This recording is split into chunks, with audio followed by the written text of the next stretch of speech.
Salve, omnes, I am Ruminus, and today we are doing a speedrun somewhat for Phoenotopia Awakening. Now, this speedrun is not for max speedrun, and I'm not going for the world record here. We're just doing this for one of the challenges, or the trophies, achievements, whatever, that go along with the game. You have to get to the final save point in the main story, under 4 hours of gameplay, and it's possible to do. I did this along with another challenge, which is to beat the game without getting any upgrades for your health or your stamina. So I made it a little harder on myself than you guys may need to, but I did both of these in one go. So basically the whole point, and when you're doing the speedrun, is to run. You need to sprint the entire time. If you can sprint and roll and do all these sorts of things, you will gain a little more speed. You do gain speed as well as height when you do a sprint jump, so do that as much as possible. And this is all not in one go. There are cuts and certain things, and that's because the game likes to kill you. The game likes to stun lock you, and there are also times where, you know, you just mess up and that happens. But in that event, you can just load the last save. There's no autosave, so if you die, you can just load it. I usually quit out and go back to the main menu just because I didn't trust the game. But I'm pretty sure if you load the last save whenever you die, it actually doesn't count against you. So the whole point in the Pancello village is to do a tutorial. Just grab your bat, go to the thing, the little switch here, and then you go to the forest. If you forget what to do in the story like I did, you'll notice that at the very end where I completely forgot what to do. I just saved it, did a trial run, and then loaded it again. So you'll see a lot of jump cuts at the very end. Not necessarily jump cuts, but fades out. Because I had to figure out what to do again, because I completely forgot where to go, and it's a bit of a maze. Yeah, so when you're doing the speedrun, obviously you don't want to fight everything, you don't want to just... It just takes too much time, and there's no real reason to do it. You don't gain experience or anything. You will get food and items, but if you are good enough for the game, or you just kind of trial and error it, you can beat the bosses without taking many hits. The only real challenge at this game is towards the end when, you know, the bosses start to stun lock you really bad. There's a lot of enemies on screen, and more importantly, they do 15 to 20 damage. And since I never increased my health, they will, in 2 hits, will kill you. So it becomes a real problem. But here, it's pretty basic. You just follow the path, keep going up. I failed to jump miserably, so I had to go the alternate route, which is a little slower. Again, you can take a little side tracks. You can... It's not too strict.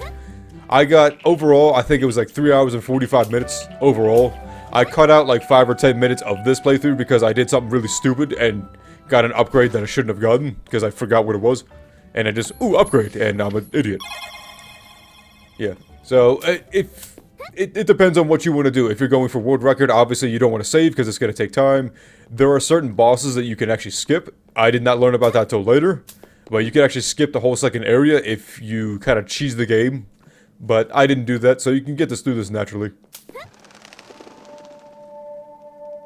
You can't really skip through automatically any cutscenes or dialogue. You can mash the circle button. I'm not sure what it is. Probably the B button on Xbox. And same thing on Switch and computer. But you just skip through the dialogue really fast. I don't know if the counter time works during this section, but I just imagine it does. Considering that my time for the recording and this work the same. So I'm pretty sure it doesn't stop time when you're in dialogue, just so you're aware.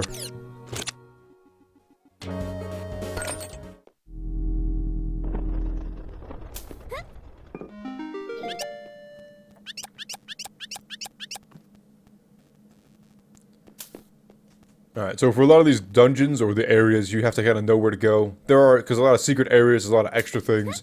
And you don't want to spend time, you know, redoing the same thing over and over and over again. So that's usually why I saved, is just because if I forgot what to do or the specific areas of where to go, I wasn't spending time getting the moonstones or the energy hearts that obviously I couldn't get anyway. And by energy hearts, I mean energy stones or heart rubies. I kind of just mash them together. Alright, so you need 3 of these stones. There are actually more than 3. But I just picked the 3 easiest ones.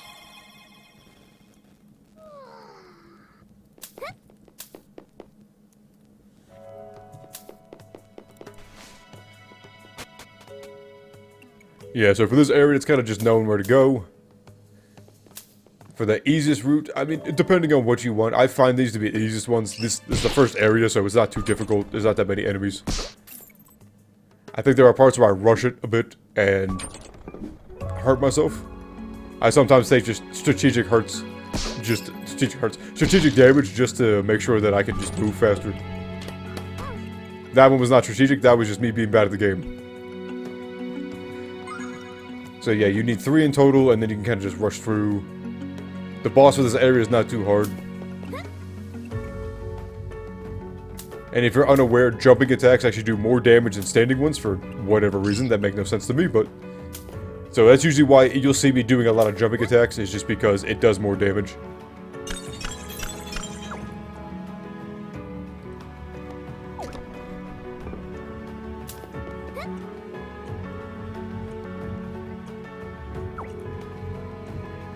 Most of these areas are pretty simple. You can get them done in about 5-10 minutes, depending on how fast you are and what you're doing.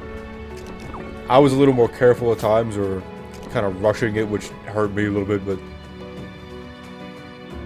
generally it's not too bad. And in order to get to under 4 hours, you literally just have to run. You can't really spend time doing a lot of extra things. And take as many shortcuts as much as possible. Which include things like knowing that the jumping attack does more damage. You can double stack bombs and then do a sprinting jump off of them to gain actually a little more height. And if you have the rocket boots later on, you can do that same thing.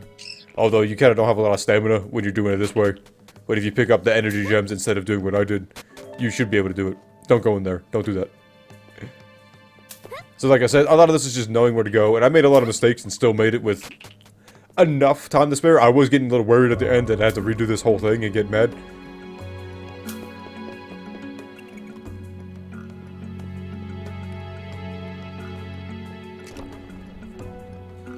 This one's just a dexterity check. You gotta do a bunch of sprint jumps to get up there. Again, like I said, if you're having trouble with this one, maybe go through the other ones. I think there's another area with another stone.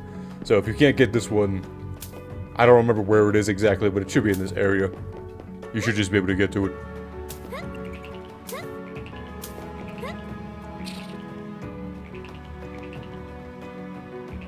Because your stamina will not replenish immediately when you're done using it, I find it best to wait till it's fully recharged and then start sprinting and jumping again. Just because if you continually sprint when you're able to, you'll never get a full bar. And it just takes so long for it to regenerate. Yeah, so don't go in here either, by the way. It doesn't yield anything good. So this is what I mean by I made plenty of mistakes and went the wrong way. Normally if I did this, I would just reload and take the more efficient path. But I was in the beginning of the game and I guess arrogant. Or just didn't feel like doing that.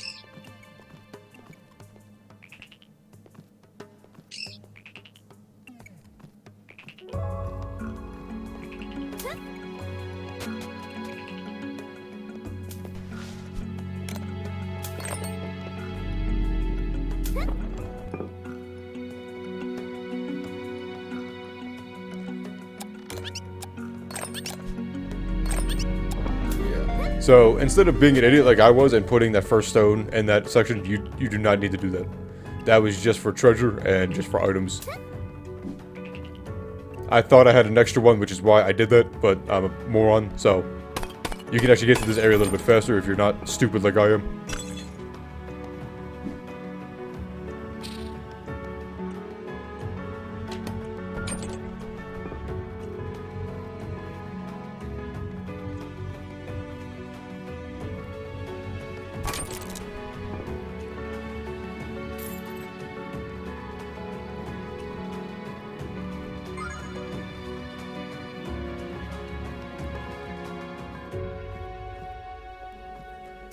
So after this point, all that's left is the boss, pretty much. I don't know why I did that. Okay. I was pretty certain I got hit there, but I guess I was skilled enough. Yeah, so when you're doing this, you will have to take some gambits, you will have to take some damage. If you're really good at the game, maybe you can plan it, but I find it so much easier just to hit it. Just get hit sometimes. Alright, so there's the first boss. Again, pretty easy. Basically what you do is you do a few jumping attacks, walk away, he'll do an attack, do a few jumping attacks.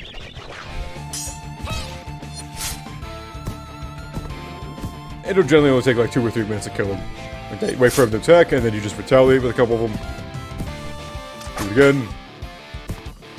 Yeah, so a lot of these for the speedrun is just knowing the boss's movements and the best way to dodge them. For this guy, it's mostly just to be away from him. When he does his cannon, just try to be away from it. Just try to go on the other side. I was trying not to sprint so that I wouldn't waste my stamina, but I feel like you could have done that. When he does that spike thing, you just gotta get away from him. There's no way to block or do anything with that. I think there was one point where I got hit by it, just because I was cornered, so there's nothing I could do. Like, yeah, right there. The only way to get out of that is by sprinting, but... And I should have been doing more charged hits. If I did more charged hits, they would have been... the battle would have been done faster, but... I was so reluctant to do anything. I was a little more careful in the beginning than I was later on.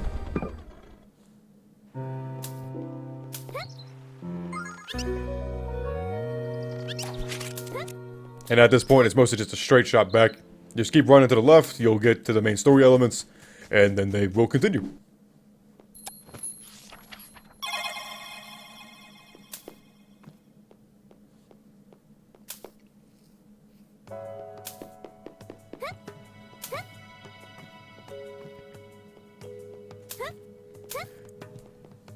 I mean, as far as the speedrun goes, it's not terrible. There are a few bosses that will cause you the most problems. For me, it was the Mother Brain and the Katash, the Kobold, that you fight in the towers. And that's just because the Mother Brain was inconsistent for me. There were times where I would get pulled into the spikes for no reason. Like, I would just be throwing a spear and I just get pulled into the spikes. I'm not pressing any buttons, I'm not telling them to jump or anything, just what happens. And the Kobold is just because you get stun locked, and because he hits like a truck, you would die in 2 hits. So, I mean, there was no room for error. So again, I don't upgrade any of my equipment. No armor, no bats, nothing. The only thing I upgraded was, I got all the stamina techniques. So to do a faster charge, to be able to store the charge, to do the spear bomb. And I did those to make it possible for me. But if you go through the towns and you upgrade your stuff, you'll probably have a lot easier time. Because you won't be dying as much.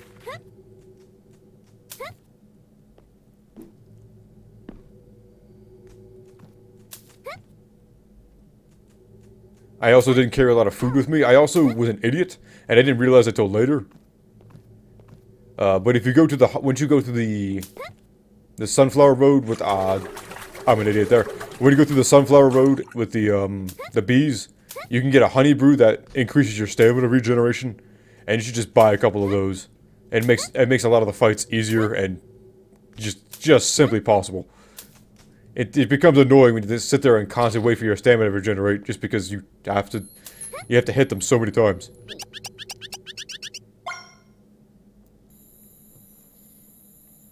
Yeah, so this is just story. I don't know what I was doing there. I don't think I was paying attention. I think I would just keep hitting circle for some reason. So here you're gonna go talk to Alex, take a nap, and then you get on your quest to go to the I would say Starry Road. The Sunflower Road.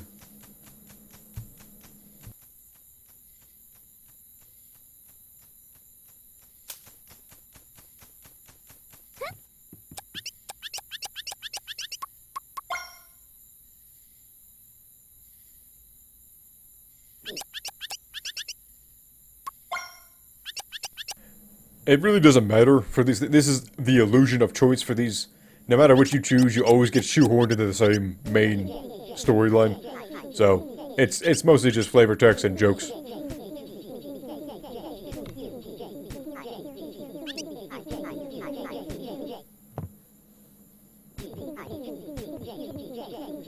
So like I said, we're just waiting for this cutscene to end, at which point take a nap, wake up, and then start the main story.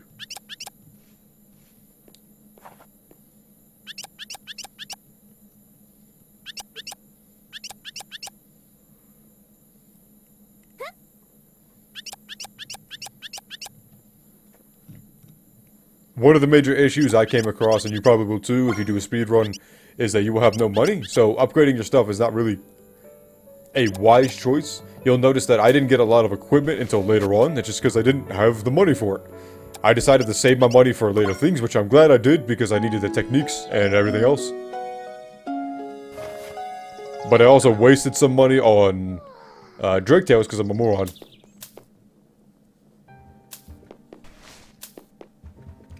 Alright, so from here you just run, keep going. Talk to Alex. I'm not sure if that's required, but I do it anyway. I'm pretty sure you just need to go to the Sunflower Road, go to Atai, liberate Lisa, and then the main story will again continue when you gotta go back to the next area.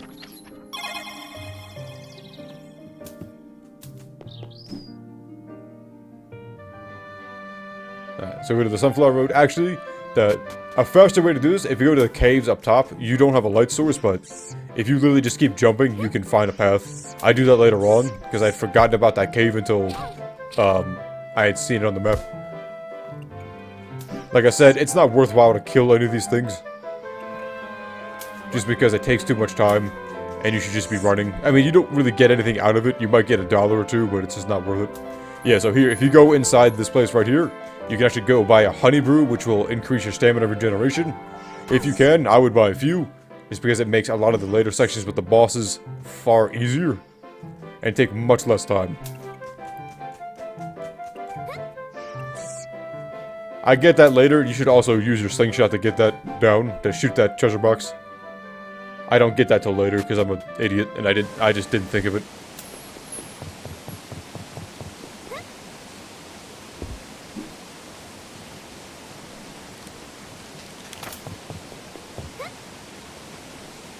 So as far as I'm aware, this is the most efficient path to take. When you're here, just go across, make sure you stay up. When you're doing this, if you're getting moonstones, you can free that woman there. And if you use moonstones, she will give you a teleporter, which will make going back and backtracking a lot faster.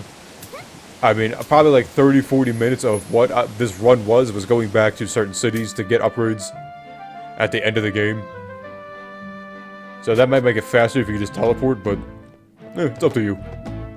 I was going for basically a fully just level 1 run. Yeah, so once you get to Atai, you need to go talk to Lisa. You basically just gotta do one giant fetch quest. I tried to speed up the game a little bit. Because you gotta go talk to her first, but it doesn't work that way. I tried to spam the button too much, it happened. Alright, yeah, so here you gotta talk to Lisa first. Go try to get to the bombs, realize the door was locked, come back to her at that point. But so yeah, it's just one giant fetch quest you gotta do. And I had forgotten the exact path you gotta take. But like I said, you can make small mistakes like that. That's like 30 seconds. It's not too big of a deal.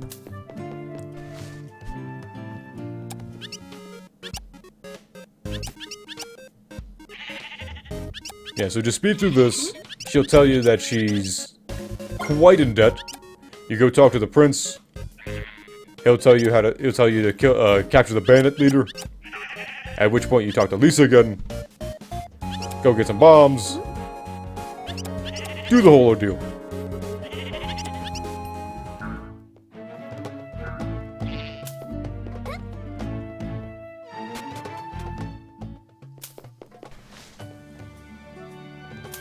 There are some treasure boxes and stuff in here you can use, but again, I was just running straight forth. Generally, if there's a treasure box or a secret that's on the main path, on the main road, I would get it. Otherwise, like, if you have to go through a cave or a secret entrance, do a song thing, I wouldn't bother with it too much. It's generally just not worth it. Because although it might take a minute or two, that stuff will add up, and eventually you'll be running out of time.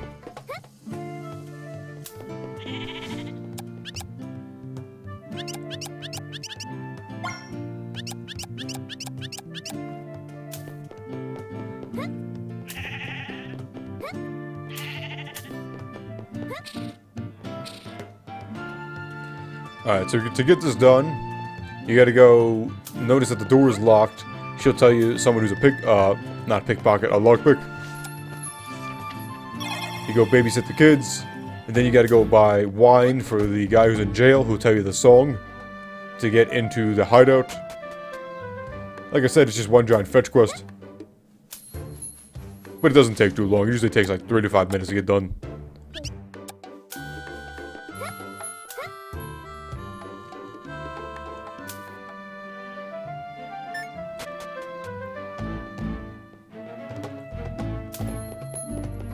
So we go back to Lisa. Lisa will tell us who to go to. Go back to that alleyway with the lady that I tried to talk to earlier. She'll help us out.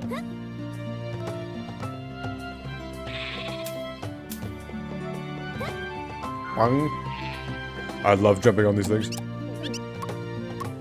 So you need to open a door.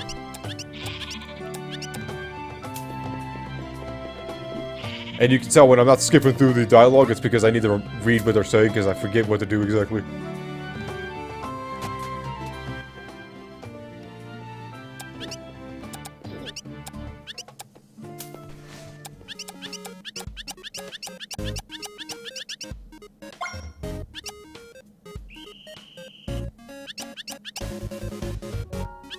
Alright, so you gotta play hide and seek with these boys. Well, boys and girls. I'll just use boys as a general term for thing.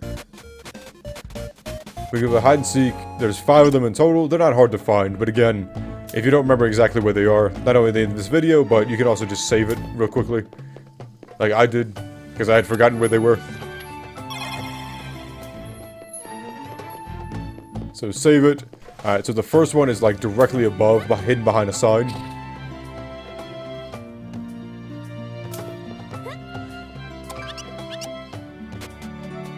Alright, so the next one. Yeah, so like I said, if there's treasure or something on the main path, I would go get it, otherwise I wouldn't bother with it. And so the next one is in the palace. Actually, no, the next one's with the Pookie, so it's hidden behind one of the fences. Right there. The next one is in the palace with next to the prince, hidden behind the urn. Or the M4, if you want to be fancy about it. Is it an M4? No, it's just a pillar. Never mind. I'm an idiot. I was pretentious, and now I look like an idiot. Alright, the next one is in the well on the west side of the city. You drop down the well, go to the left, it's the first door on the right. The first door on the left. Again, I didn't buy the light fixture. That's because at least, it might not show in the recording, but at least in my gameplay, I could see just enough to see where the gap was in the floorboards. There is a gap in that bridge up here. And I could see where it was. So I didn't buy the light the whole game. Just because it saved money. And there's really only, I think, 2 instances where it's like really necessary. Otherwise, it's just helpful. And there's one in the target zone. The last one's in the target zone. And then you just run back to the hideout. At which point the door will become unlocked. You go get the bombs, come back. And then you go talk to the guard. Not the guard, the prisoner.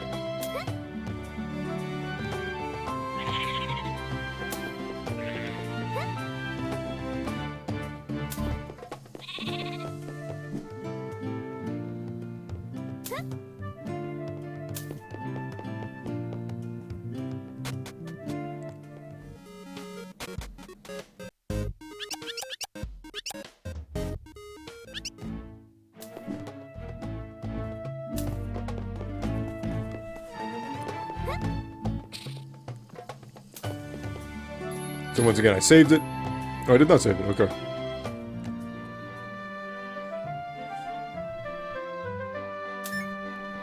I think I save it once I get the bombs. Just because I didn't feel like doing all that again, in case I messed up. I'll save it right here. But yeah, so the door's open, you just go down to the bottom floor, get the bombs, and go right back to it.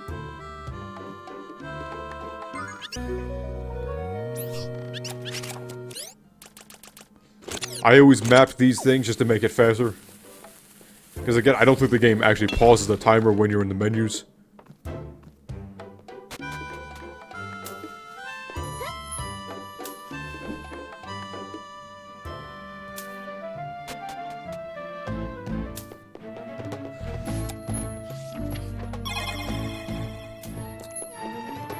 Yeah, so I made a mistake. You shouldn't go here. You should actually go on the farther side because it's just easier.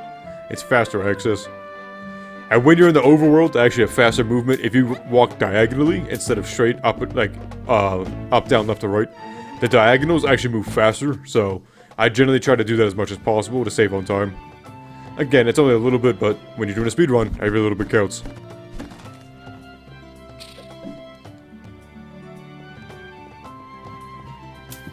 Alright, so talk to this guy. He'll tell you he wants some wine. At which point you go talk to Lisa. No, go talk to the innkeeper first, who tells you need an ID. Then you talk to Lisa, and then you gotta go dye your hair to make you look like Lisa.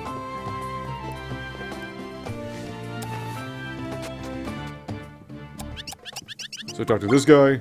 I think I called him the innkeeper. He's not the innkeeper, he's the barkeep.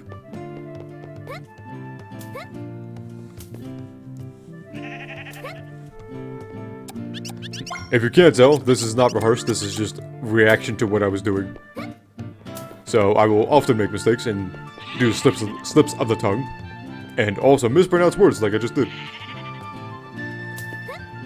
Yeah, so once you do that, you get the ID from her, then you go to the stylist up here, dye your hair brown to look like Lisa, then you'll be able to buy the wine. At which point you give it to the guard and I keep saying the guard, the prisoner. And you'll be able to get into the next area. You can actually skip this whole section once you get the bombs, if you're skilled enough with stacking the bombs and doing a run jump. If you go to the Kingdom Bridge, there's a certain section where you can actually just place the bombs down and kind of just jump up.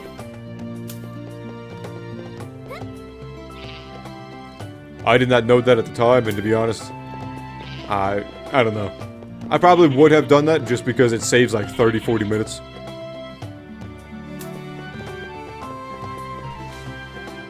Yeah, so go in here, buy the wine.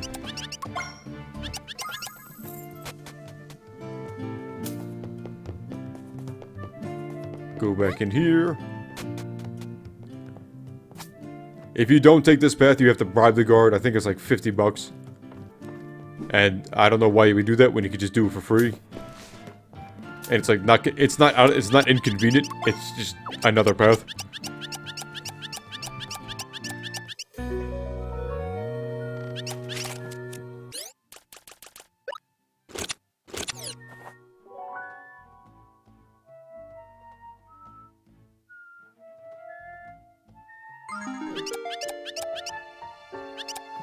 So you really only need to know 2 songs. One is for the bandits here, which is a pretty simple song, and the other is for the king. That one's a little more complicated.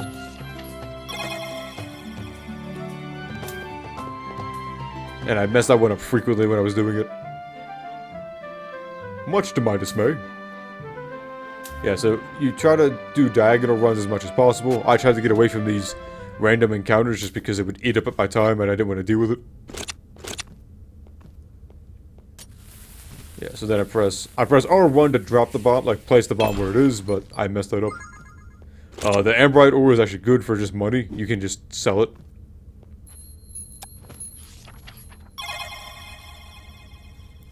Yeah, so anytime you see that symbol, you play the song. Which is left down, up, right up, I think it was. If you forget the song, it is in the menu. If you go to the menu, press R1, where you have all your key items.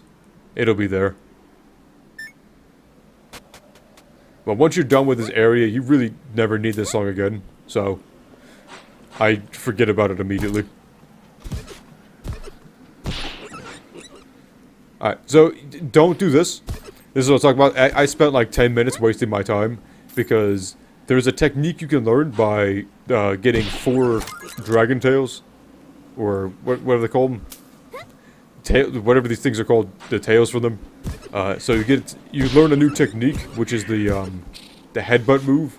I had thought it was a different technique that you learned from him, so that's why I did that. But don't do this. There's no point in doing this. Because you have such little health, there's no point in doing the headbutt move, because the headbutt move will also hurt you.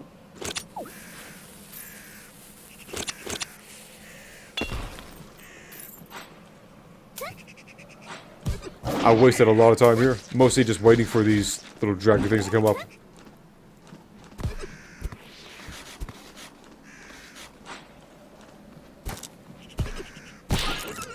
Yeah. So this whole section, you should probably just run to the left. Just, there you go. That's what I was looking for. Drake Tail, that's what it's called. Just run to the left, go in here. So I leave the room just as it resets it. Once you hit that trap, it'll launch a bunch of rocks to fall from the ceiling that will hurt you. So I just decided to try and skip it. I went into the wrong room. And that's what happened. Alright, so same deal here, you just run to the left. Don't worry about all these birds. You can easily dodge them. Their telegraph is pretty clear.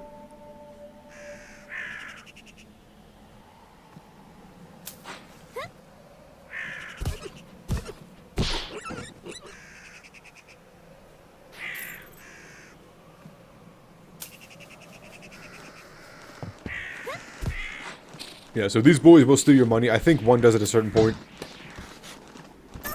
Yep, there it is. So they will steal your money. Yeah, left down, up, right, up.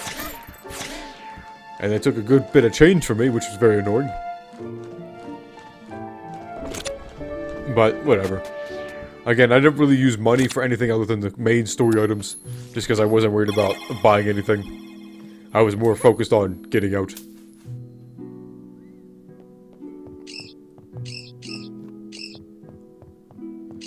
So again, there's plenty of secrets and stuff in here. I wouldn't take any of those paths. I would just go along the main path.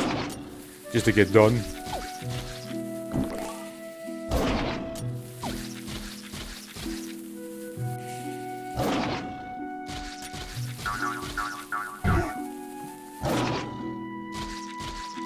So for these boys, 2 bombs should be enough to kill him if he eats it.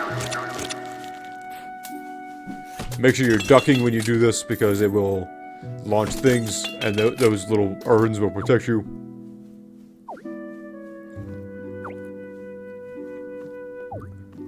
This platforming is not too hard. It's simple, just up and go. I took the gambit here and lost. You should just grab the other urn instead of doing what I did, because it could have killed me.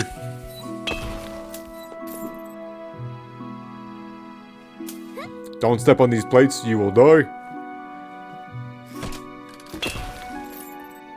And so don't drop down there, you actually use the thing to break the wire, at which point it will do that.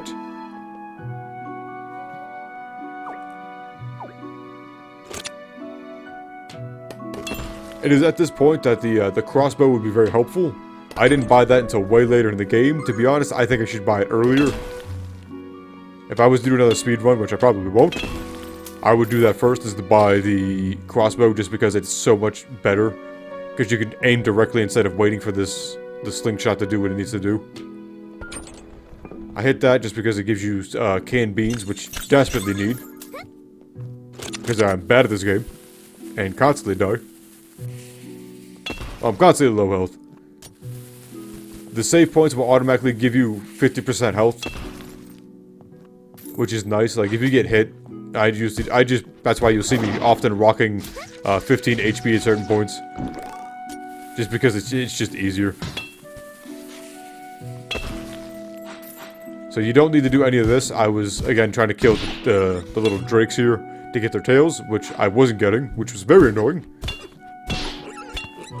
So you don't need to waste any time with this. I would just go up to the right.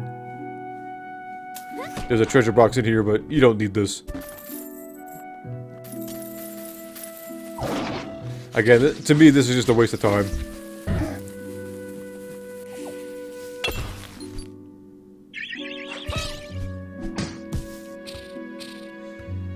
You see me floundering miserably trying to kill this thing. Alright, so if you do go in here to get the treasure, you have to get out of here by blowing up these walks, and then rolling underneath this, at which point you gotta play the song Stone again. But like I said, this is like 3 minutes of work that's just unnecessary. I don't think it was worth it for 25 little gold coins. Alright, so to progress, you gotta go up and to the right and destroy all these other things that are primed for explosives.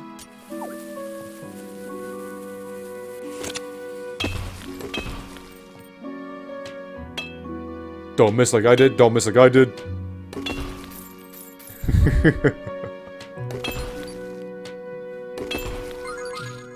The one good thing about the slingshot is that it will bounce off twice. If it hits a wall a third time, or the floor the third time, it will kill it, but... So if you need to hit something, or just kind of need to fling things, there's a good chance it'll actually hit an enemy. If you're, like, desperately running away.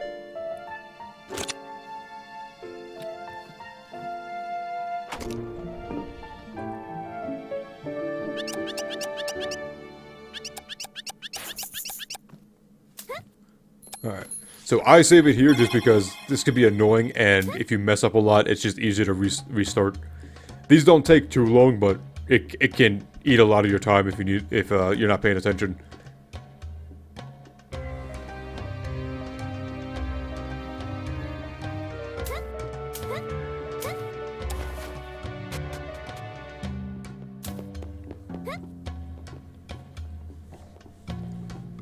So here you gotta be stealthy, which means, I believe you can run and roll and do a bunch of loud actions, but you just can't be in their line of sight, which is like directly ahead of them. If you're a little bit above or below, they actually won't see you. So here, he doesn't see me at all. I usually don't take a risk. Like, I try not to be too high up, because it's just not worth it. You don't really gain anything by doing it. So if you jump and hold up, you'll basically launch yourself up the ladder. That guy over to the left, that's sparkling, he has a guard key that you can use on certain doors if you want to. I didn't want to do it because you'd have to reset the room, I just didn't feel like doing it, and also fighting everybody.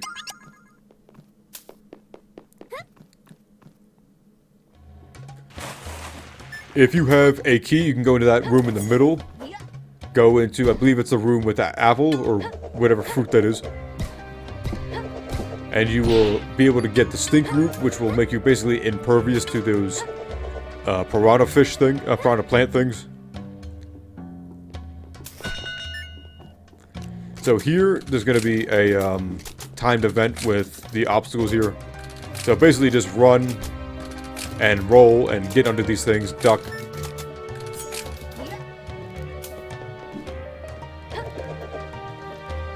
So the same deal here, the same thing's gonna happen. Just take your time as much as possible. I believe I messed up because I didn't get there fast enough, yeah. To evade this, you just gotta grab this, get on the other side of it, and just push. It'll block the incoming shots. And you can shove it in its face, it'll stop it entirely. Again, I avoid most of these people. Some of these I hit just because they would give me money or food. And because I could stun lock them in a corner like that, that's why I did that. So if you get the stink root, you can actually get through this really fast. But I didn't have that. So, but, I mean, it's not too hard. It takes like 35 seconds to get through this.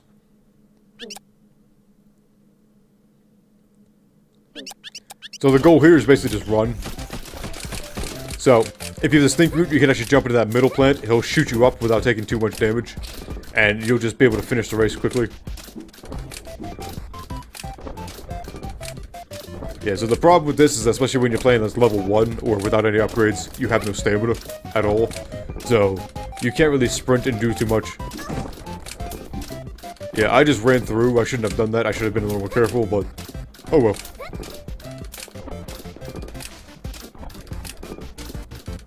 You gotta wait for these, and this one you can just fall down. Yeah, so like I said, if you don't have the stink root, it's not too hard. You just gotta keep sprinting. And you could do it with the normal, again, base stats.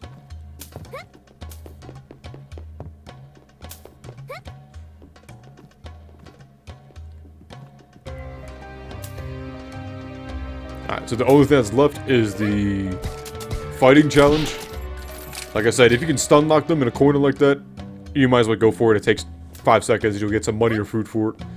But the last one is the fighting challenge, which can be obnoxious because, again, it kind of just overwhelms you. That's my problem with a lot of this in the game, is that what killed me a lot was not necessarily the... it wasn't necessarily a challenge, it was more just I got overwhelmed, and there's so many enemies and so many just you know, bullets flying everywhere, that you pretty much just die immediately.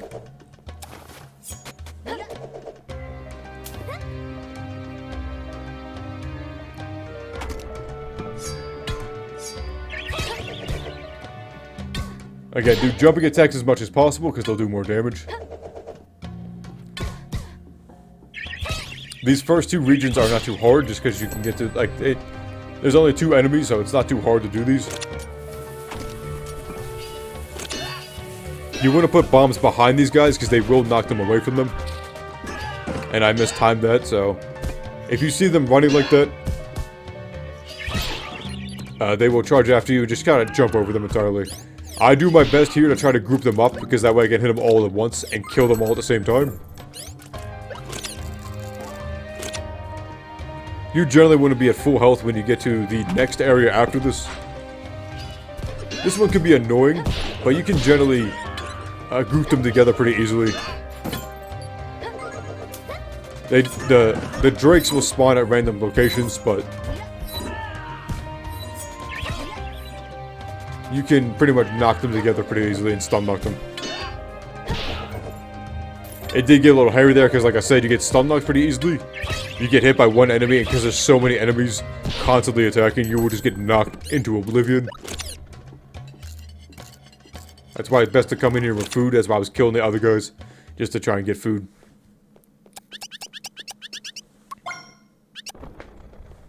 Alright, so you're fighting a boss. This boss isn't too hard. Pretty simple, just doing a little pogo stick thing. After this, then we go to the wall, and throw a bunch of shurikens. And you want to go ahead and try to avoid this as much as possible. I usually try to stay in the corner, at which point you have the most distance. As well as you generally can just duck and avoid most of those. Once this person gets to half health, I'll start throwing stars when they start pogoing after 2 or 3 jumps.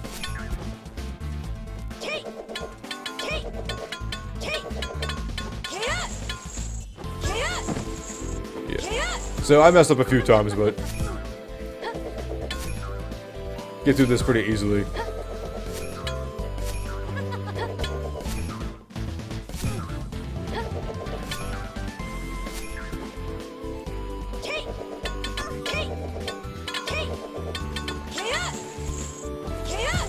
If you time it right, you can actually hit her, I'm not sure what it is. Hit this person as they're sliding across like that. I was an idiot, and I just completely whiffed hard at the end here. I don't know, I just bumbled, I just crumbled under the pressure for some reason. Fortunately, I have to do all that again.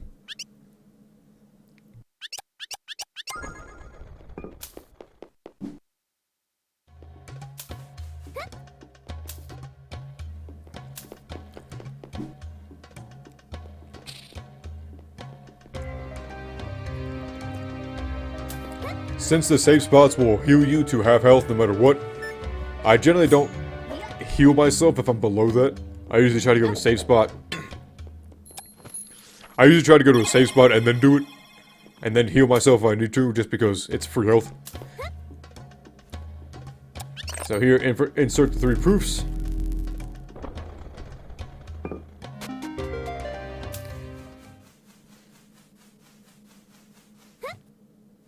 And then here's the boss battle. This one isn't too hard if you know the trick.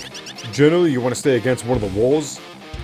And as the thing rolls towards you, you can jump right before it. And you'll evade it. And then as it's bouncing around, you literally can just crouch. And it won't be able to hit you at the wall.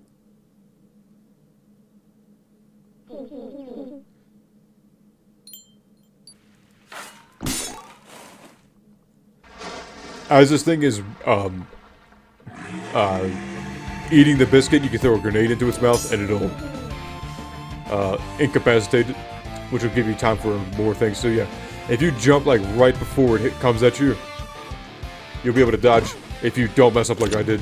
The timing is pretty strict, so you're gonna be careful with that. I like to stay on the right side. I don't know why. It makes no difference. And literally, you can do the same thing on the left side. It makes no difference, but I just like to be on the right side.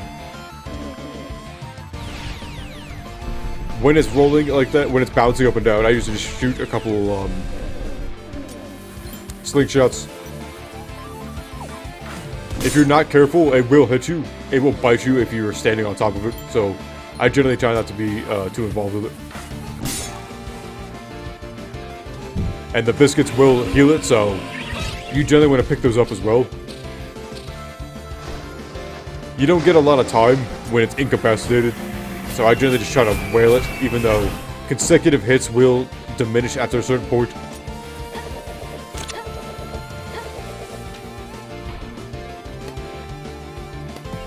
That one should have hit me, but I'll take it.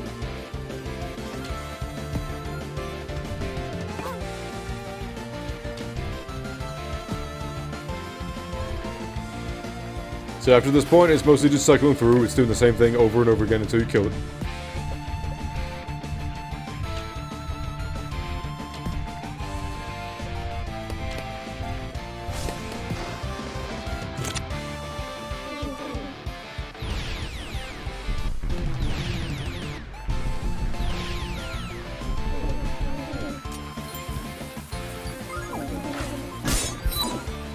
I mean, that's what I mean. If you're not careful, you will get hit by that. So just try to get out of there as soon as you can.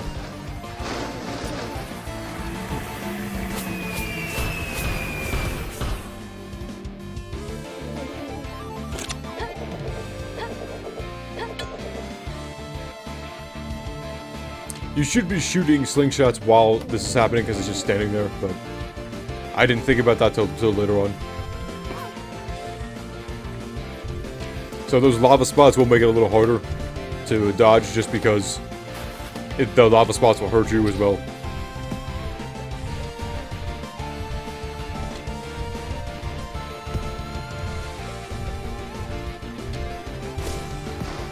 I should be shooting more, but I was real nervous with how low my health was. That I was kind of freaking out, and I was focused so much on not taking damage instead of dealing it.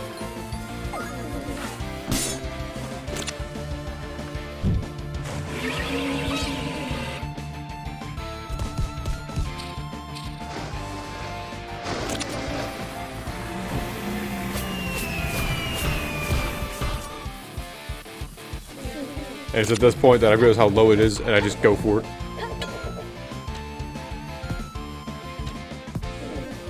And one more. There you go. So that's what you should be doing. You should be constantly attacking and throwing bombs and whenever it's stationary, because it'll make the fight go by faster. I didn't realize that till the very end, when I should have just been doing that, but whatever. You win some, you lose some.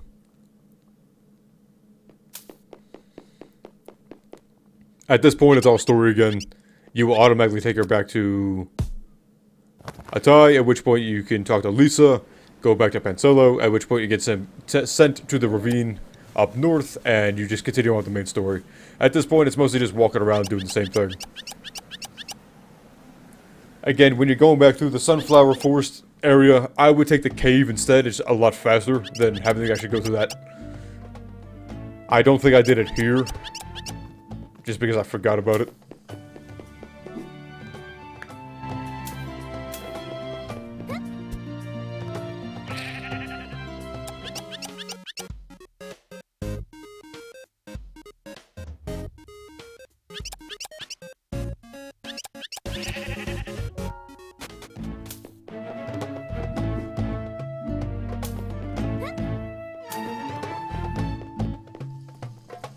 It is at this point that I buy more Drake Tails, just because I didn't have enough for what I was trying to do.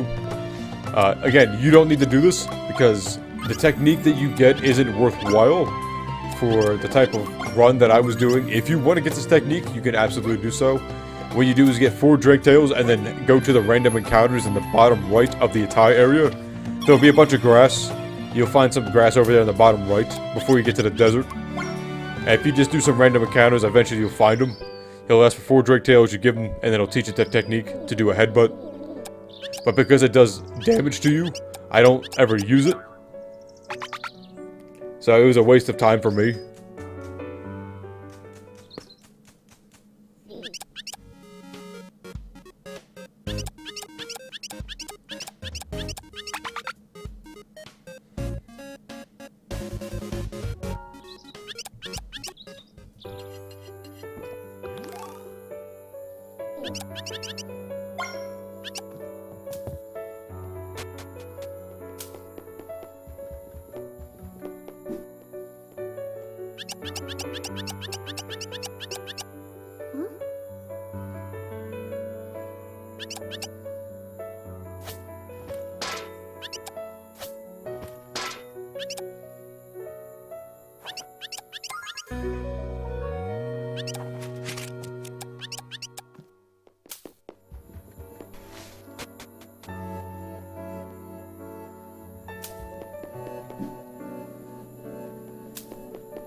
So here, I had forgotten that you're supposed to go to take a nap first. So you should go to your room, go to sleep, at which point day will come, and then you can go. I'm pretty confident you need to do that first. Maybe you don't? Yep, you do. Okay. Yeah, exactly. So instead of doing what I did and wasting, like a minute, you should just go to sleep first, go to your room, go to bed, and then go to sleep. Yeah. And then at which point you continue the story like normal. I just had forgotten about that.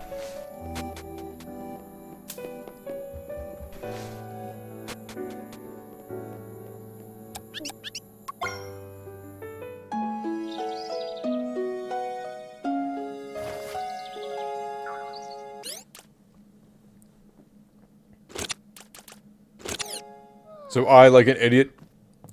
So I did two things wrong here. Not only did I do this entirely, but I also cooked them, which you were not supposed to do. So the dude asked for 4 raw drake tails. I cooked them because that's what I thought I was supposed to do. I had forgotten entirely. And so don't do any of this. Don't do anything that I just did. Because it wastes like 10 minutes that you don't need to be doing. And it doesn't... There's no benefit to it. Yeah, so if you go to the caves up north, you can skip this whole section. Although you might want to come back for the nectar or the honey brew. Which is what I should have been doing. I just failed this miserably. I was trying to rush so much that I was not careful at all. And I paid the price for it. I thought about saving it just because of how poorly that went, and I decided, nah, screw it, whatever. If I die, it's not like I did anything important.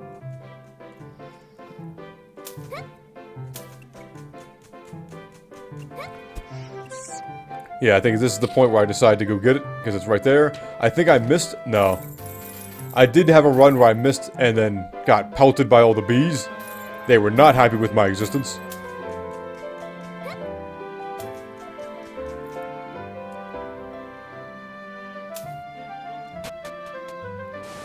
So same deal, you come across this bridge, nothing fancy, same stuff you've seen before.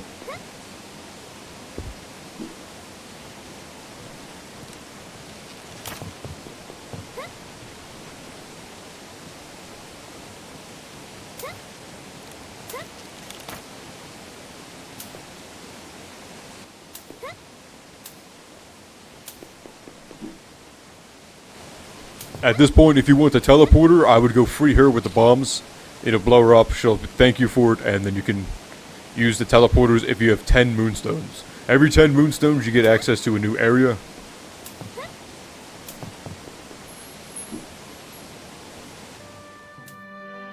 Yeah, so that's where, that area where I just was, where I did that fade, that's where you want to be if you want to get that technique.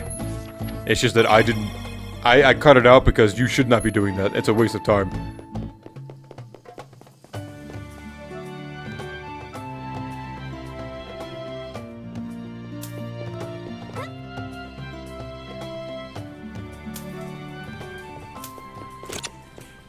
So this is important. You want to go to these 2 areas that I go to next because you want to get 2 scrolls.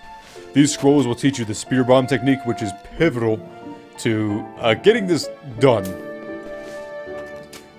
So the spear bomb is incredibly useful for stun locking enemies, especially bosses.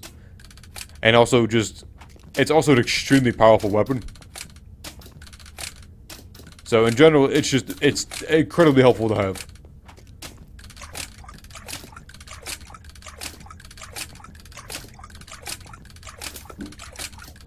So yeah, you just gotta do these platforming events, you get a scroll. Every 2 scrolls you get a reward from the new leader of the bandits.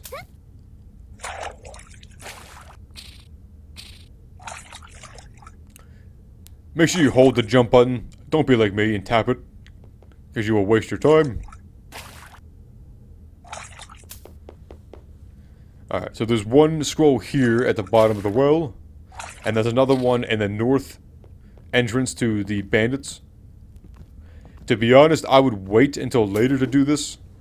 To do the second one, I would do the well one immediately and then wait to come back, because you can't learn the spear bomb technique until you do this, till you get the spear. So again, I wasted another like 5-10 minutes doing this, when I should have just waited till later, but here we are. I live with my mistakes. Again, I wasn't going for world record, I was just going for satisfactory. Enough to get the trophy.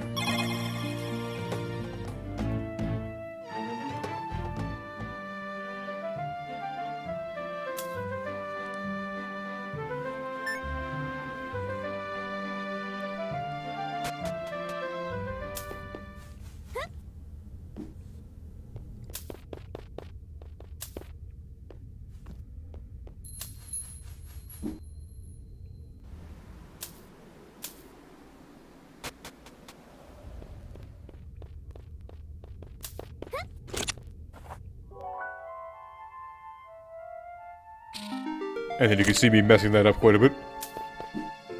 I moved so fast that my fingers did not match what I was doing. So here you want to avoid all the jump pads, because not only will they launch spears into your face, or arrows, but they will also close the doors, so you have to get through this without stepping on any of these pads. A lot of those were hidden, so there were hidden pads. You can see some of them, like just barely, like right there, beneath that second pillar of light. You can see like a little line of red where the pads are, but some of them are completely hidden. So you gotta take a certain path. But these don't take too long. So you need 2 Ouroboros scrolls. Those are the quickest ones that I think you can get to. I'm trying to think. I think those are the quickest ones you can get to. There might be easier ones later on, but I'm not sure. So there's me being reckless and paying the price for it.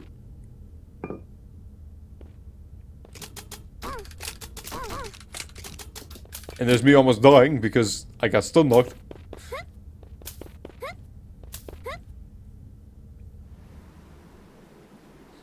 Yeah, so at this point, you need to go back north. I made a mistake. I forgot that you couldn't learn the spear bomb technique until you had the spear. I thought you could just learn the technique and it would apply later on, but that's not true. This isn't an entire waste because I unlock a shortcut to the base. But again, you can either do that while you're there or just do this later on and avoid needing to come back at all and save like 5-10 minutes.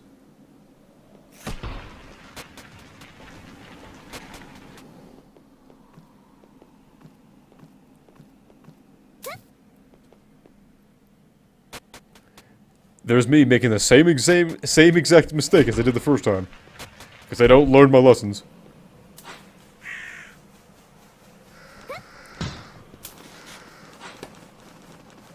So the good news is most of these story-based doors will stay open, so you can just run through.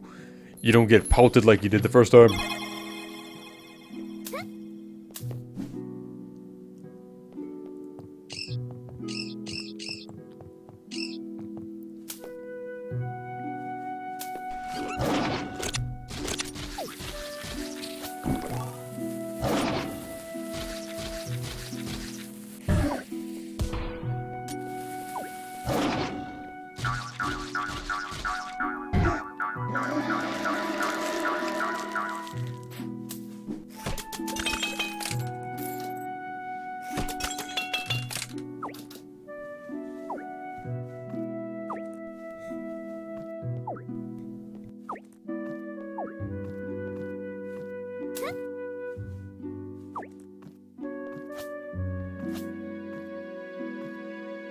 So I messed this up a bit because I was trying to cheese the game, and then I made a tragic mistake.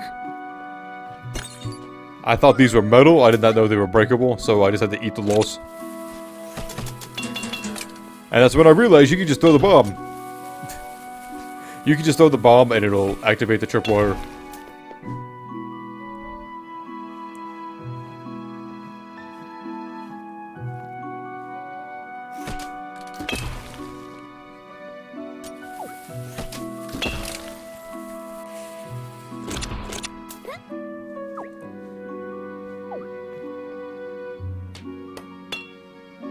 I failed this a good bit. I did so well the first time, and then I messed this up pretty miserably the second time.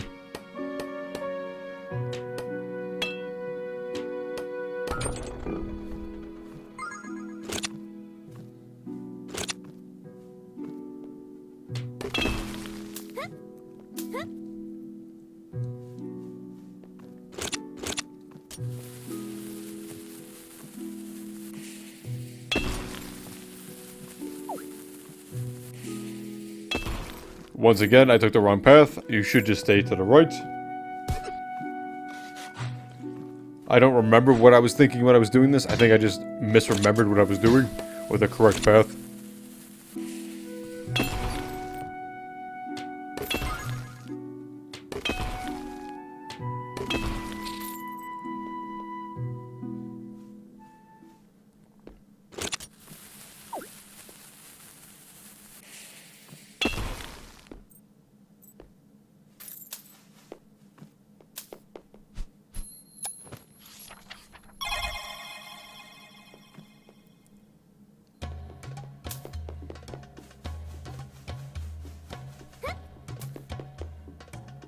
So the reason I do this is to unlock the door here.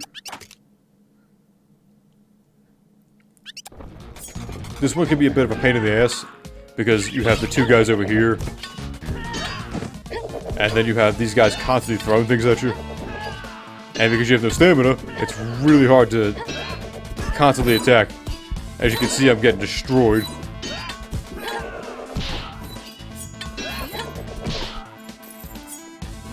Once those two gentlemen are down, once this one set is down, whether it's the ranged or the battle axe dudes, it's generally not too hard. But because you have the guys who are strong, and then these ladies who are just constantly pelting you, it becomes a hassle real quick.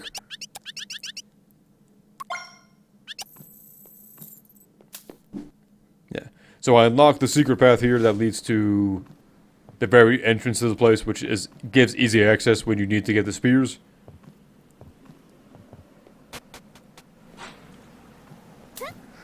But again, I would just wait to do that later on.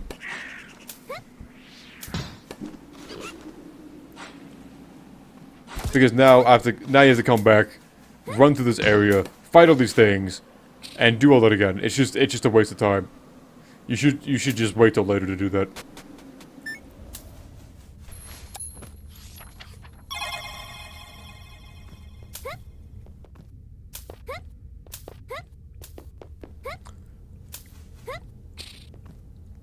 Alright, so after this mishap, you go back into the main story, you go back towards north to the ravine. Again, if you do this skip with the Kingdom Bridge, you can go across this. However, I did not know this at the time. So you just go north to the west here.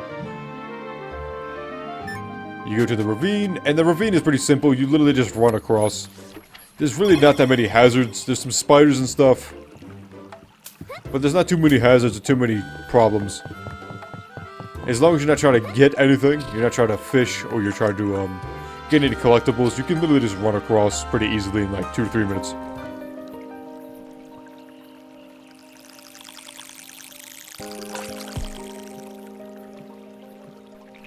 So the big thing you want to look out for are those flying shrimp things.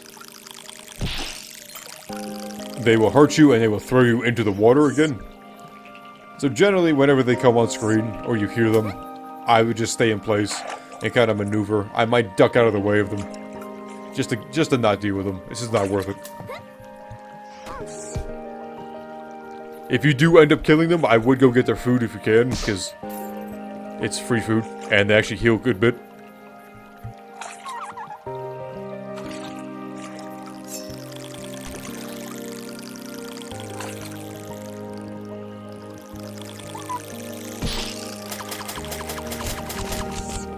Like I said, there's not too much here. You can generally just run through. Some of the bigger fish will cause you issues, but as long as you're moving, they won't be able to get you. Just be careful of all the spiders. They did hide a lot of spiders here, and they are pretty well hidden.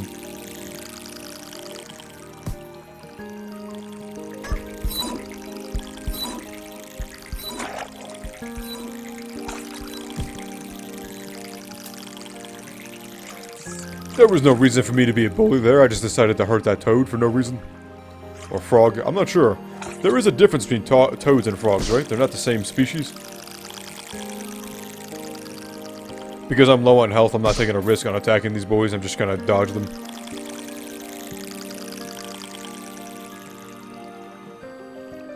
And so here's the end of it.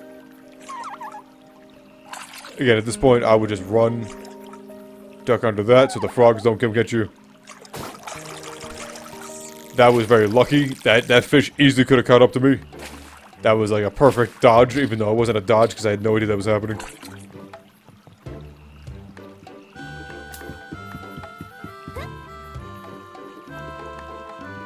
So the lady down there will train you. So one of the tricks, I should have mentioned this at the beginning.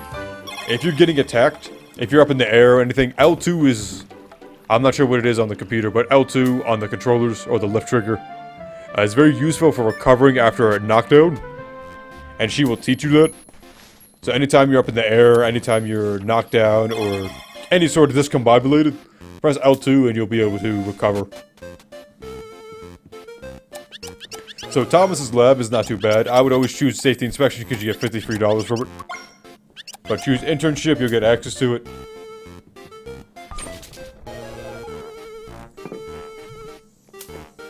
And then what you do, I always choose the first three. The first three have no combat, so there's no real risk of you dying. They're more puzzle-based, but they can be done pretty easily. And you'll see what I do. I usually use the bombs to time things a little easier for you.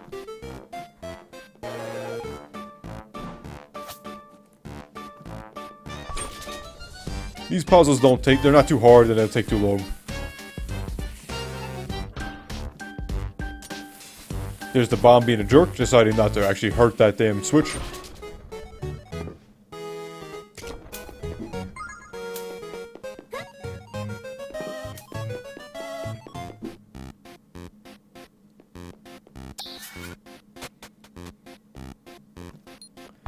And same thing here. Again, nothing really complicated. You're mostly just waiting for the conveyor belts to work.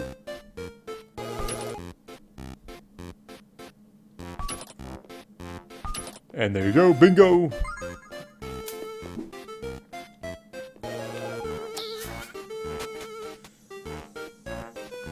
And this one's actually a puzzle, but you basically just destroy the 3 boxes up there with your...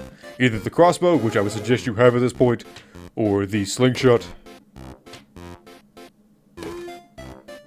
At which point you can just build staircases over to your left, your right, because I'm an idiot and don't know my directions. Yeah, so you just build a staircase, you get up to get the puzzle piece, and you should be good to go. You only need 3 out of the 4, which is why I always did the ones that are not combat. If I can enunciate and pronounce the words. And the reason I just did the ones without combat is not because they're typically hard, just because it's not worthwhile to test it. I just didn't want to deal with it. They're not really any faster than these other ones. Unless you mess up a lot like I did here.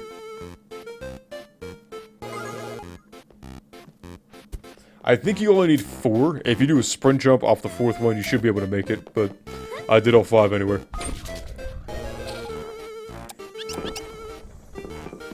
So you gotta do it again. These ones are a little more complicated, but it's the same thing. It's nothing really different.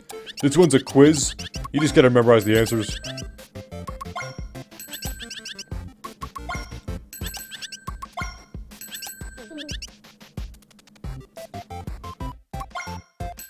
There's me trying to remember what actually the question was and what the answer was because I completely forgot that. Same thing here. I completely forgot about what it was. I remembered the answers. I just couldn't remember if that was the correct answer for that question. But I was lucky there. And same thing there. I wasn't paying attention to what I was doing.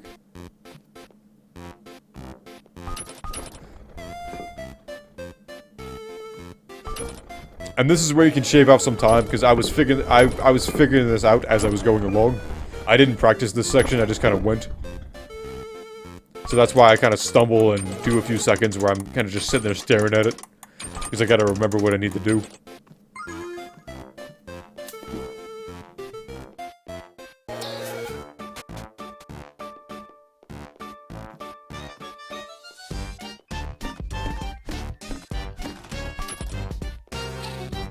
I did remember that you needed 2 boxes for this. I think I messed up at a certain point. But you need 2 boxes, drag them over to the edge, and then just jump over to the ledge. Just be careful not to do that. And then you can see my 2 or 3 seconds of frustration, where I just sit there and just deal with the fact that I'm an idiot.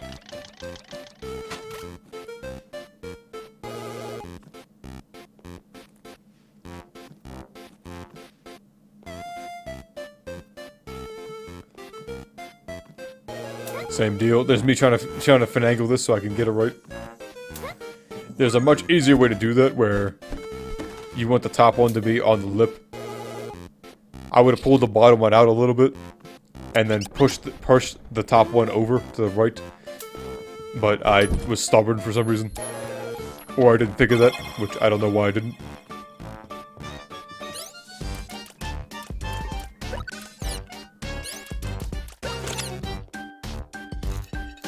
Alright, so upcoming as a boss, you want as much health as you can. This is where the bosses start to get a little more hefty in terms of how much they hit.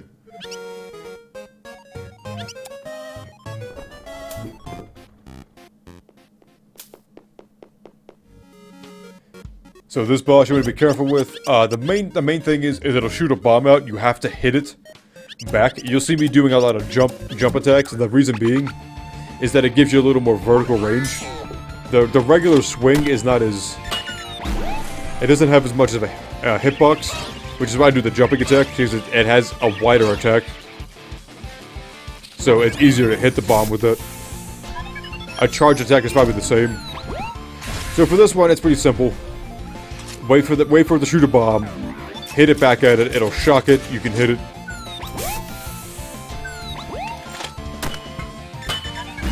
Anytime that it shoots its lasers, it'll warn you, at which point you just I basically just run towards him. If you're sitting right next to him, generally he can't hit you with the shots. If you're far enough away, they'll scatter enough that you can just do what I did there. Yeah, so you can see where she kind of glowed a little bit, and you heard that weird noise, and she kind of crouched. If you press L2 or left trigger, when you're kind of floating in the air like that, you will recover. The same thing if you're rolling. If you're rolling of your own nature, you can cancel it with an L2. But also, if he's doing that super jump attack, you can also jump right before he hits the ground, and it'll nullify. It won't actually hurt you. And this should be the end of it here, I believe. It is. Yeah, so we got not too bad. You just gotta make sure you hit those bombs. If you don't hit those bombs, this fight takes forever. There's no way to hurt him otherwise.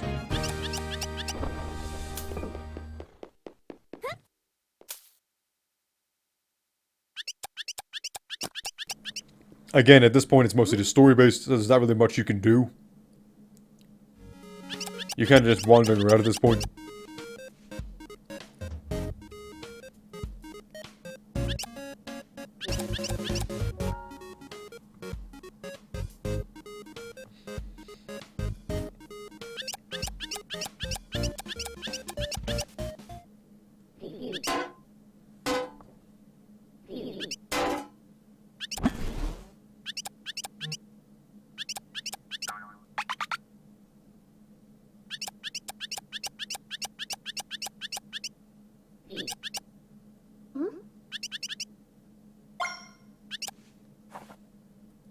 Alright, so at this point you go to the city of... Is it Dai? Dai? I forget how it's pronounced. It's a very simple word, there's A-E-A, I think. I just mess it up every time. But you go to the big city, find out that the king has been captured. Again, it's not too bad, but for the canals, there's a bunch of secret or optional bosses. You can just run past them. You don't need to fight them, which is exactly what I do. Again, I'm not getting any moonstones or heart rubies, so there's no real point in actually fighting a lot of these things.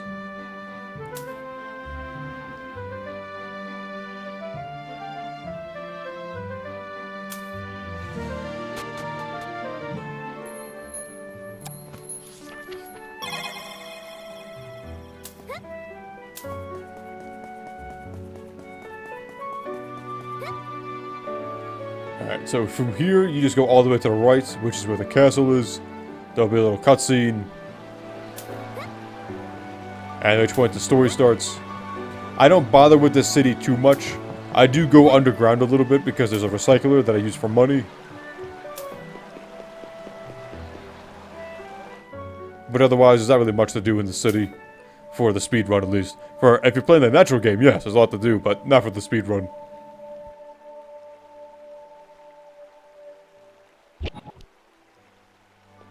There you see your little ghosty boy, you gotta fight later, and he's a pain in the ass.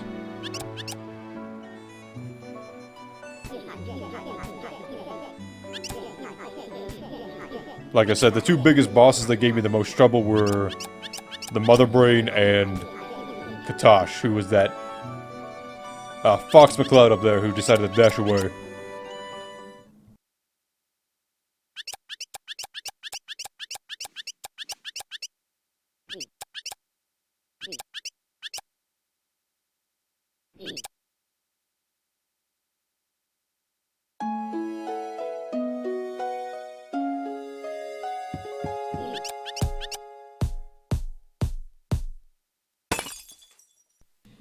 So here Thomas gets captured, and then we gotta go find him in the castle.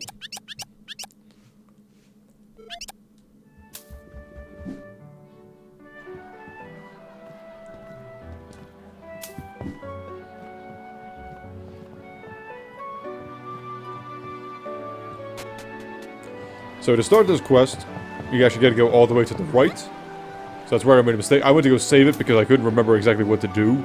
But what you do first, you go all the way to the right, there's an old man there. And then you talk to him, he'll start the quest to go to the underground canals. I'll do that whole section later on, but you can save all this. You don't need to come back. You don't need to save it. There's no danger. There's no reason to do this. I just forgot what to do. So I had to practice it a few times. So yeah, you go all the way to the right, go back to the castle, there'll be an old man there, he starts a quest for you to join the Lightcasters, as they call them.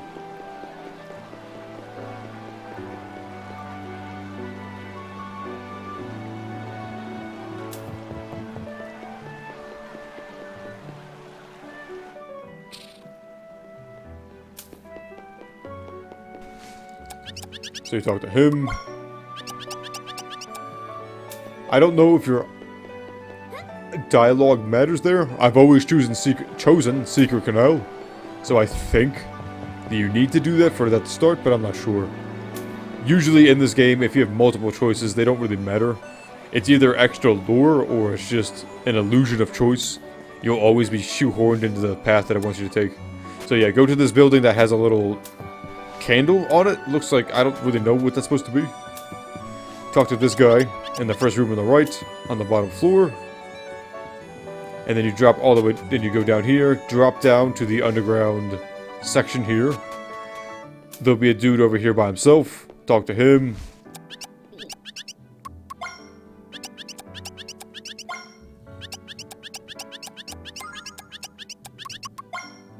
Once he's done talking, then you gotta go find 4 people who approve of you being a Lightcaster, I guess. You gotta go find them. One is the Smith.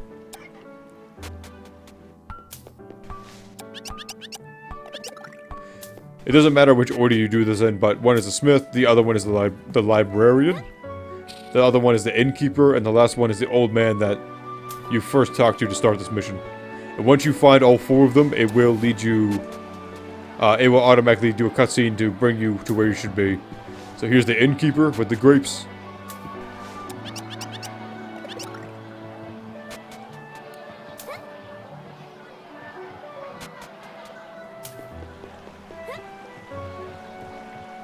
Go to the library with the big book. Talk to the old lady.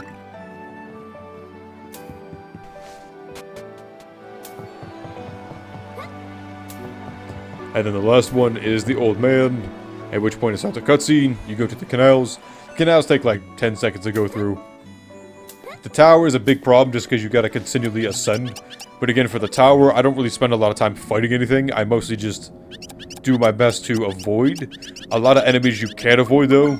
On the main path, you have to fight them, so it's unfortunate. You just kind of have to deal with it. It eats up a lot of your time. The puzzles, again, aren't hard in the tower. They're just time-consuming. So it's best to know your route before you do it. Or it will eat your time really quickly.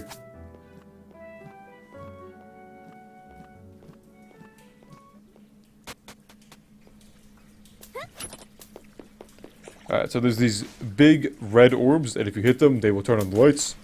In order to access the next area, you have to go down here to the left. Go all the way to the left. You can't really see anything, but you go all the way to the left. There's no dangers here. There's some bats and stuff, but... yeah, there's a switch over here in the top left. Once you hit that, there's a flickering light. Hit yes, and then you can just continue on with your life. Again, I don't bother attacking anything just because it's not worth my time. The time switch will alternate the available platforms. You gotta hit the wall in order to hit that once you're up here. And then you can continue on. That door was locked previously. Hitting that switch before with the light is what opened that. Again, it's dark in here, but you can see that red thing up top. Hit that, and it'll open the lights. Activate the lights.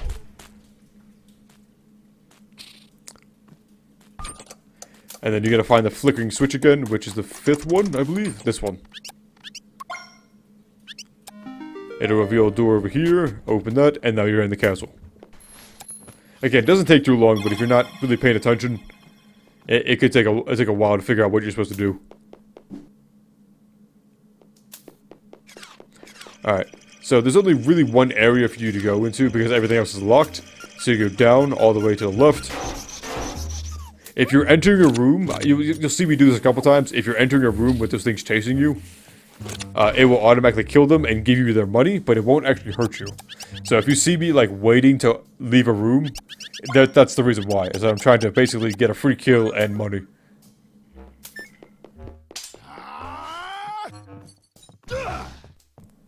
Once you grab that lady, enemies will start to spawn. Again, I usually take care of the ranged guys first, just because it makes it a little easier for me.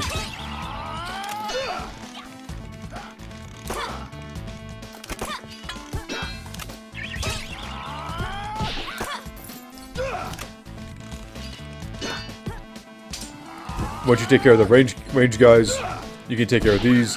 Fortunately for me, they kind of lined up that I could just hit them at the same time. I was running out of stamina, that's why I'm not attacking.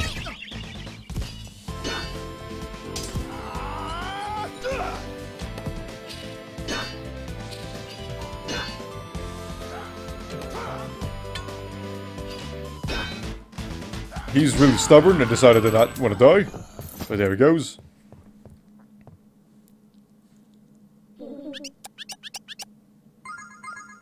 Alright, so she gives you key cards for the C area, at which point you gotta go do the C area. Again, these puzzles are not hard. You just gotta kind of know what doors to activate. There is a songstone with 3 chests of money to the left. I think it's 2 chests of money and a moonstone. I do open that later on, just because, again, it's on the main path, so it's easy to get. But the combination for it is left, up, center, center, center, down, right. There is a note on the songstone that if you go to it, it'll tell you... I think there's a note. The trick is you gotta notice the difference between the left and the right wall, and then notify the differences.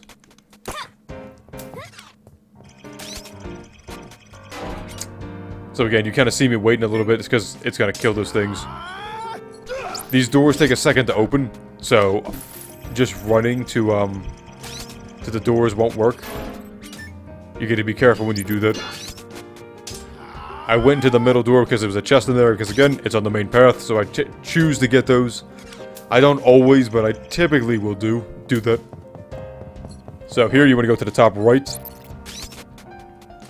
Again, there's some treasure, there's some enemies, and there's some hard rubies and energy stones in these rooms, but I don't deal with them very often. There's no point in fighting all these people, you just gotta run. It's just so much easier and faster to just move.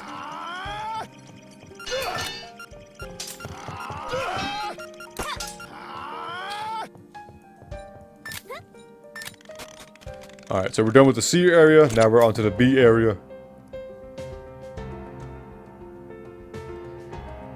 I saved it after each area just because it was easier that way.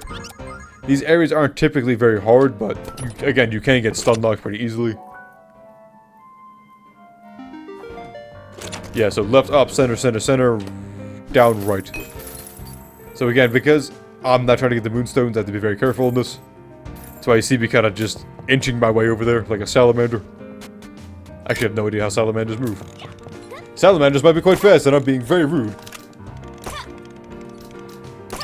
Alright, so I opened that door, I reset it just because I wanted all 5. You don't need to do this. I did it just because I couldn't remember the path to take, that's why I go save it. Is because I needed to test it out a couple times and run through it. But you can get through it easily with just a regular 5.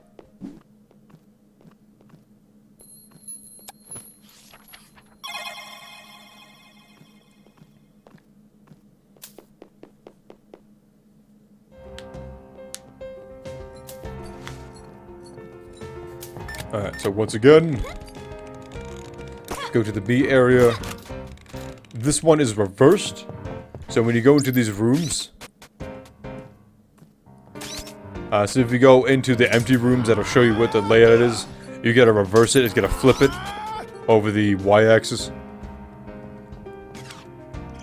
So this you can just drop down. Again, wait a second, they'll explode. I didn't get that money for some reason, but oh well, it killed it. That's all that matters. So here you want to go to the bottom left. Talk to her. She'll come along. Again, there's really nothing worth it in these rooms. I believe there's an energy gem on the top one that's barred off. But because I wasn't getting those, I didn't bother to do that.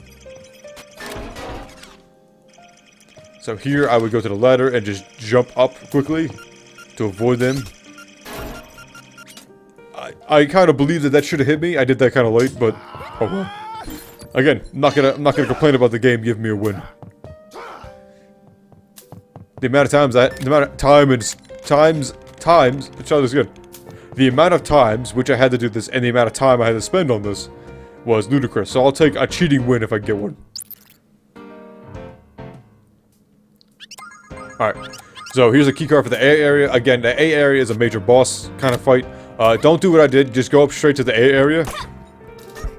I was an idiot and panicked and went to go save it because I was starting to die. But there's a save spot right in the beginning of the A area, so just go in there.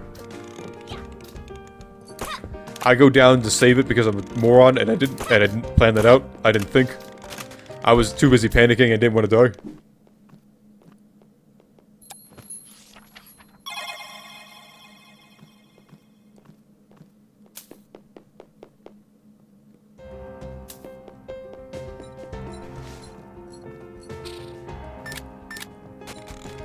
So again, you don't need to reset these permissions, especially for the A. A only needs, I think, 2 cards, so you don't really need to do this. I did this because I didn't plan it out and just kind of did my own thing.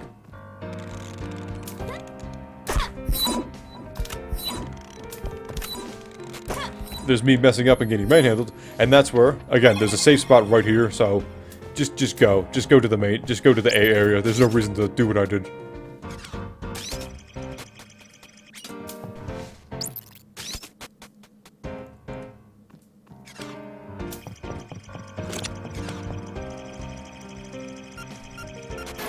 Again, you see me waiting a second just for the money.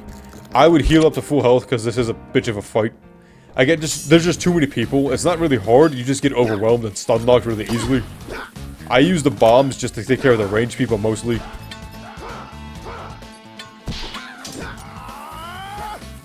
Again, you generally want to put it behind them because they will knock it out of the way. So if you just do it like that, it'll kill them pretty easily.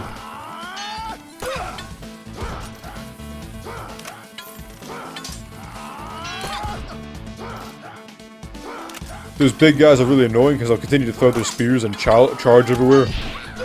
You kind of just gotta deal with it. And hope they don't hit you. That's what I mean, like, it's not necessarily hard in the sense of, like, it's really challenging, it's just overwhelming really quickly.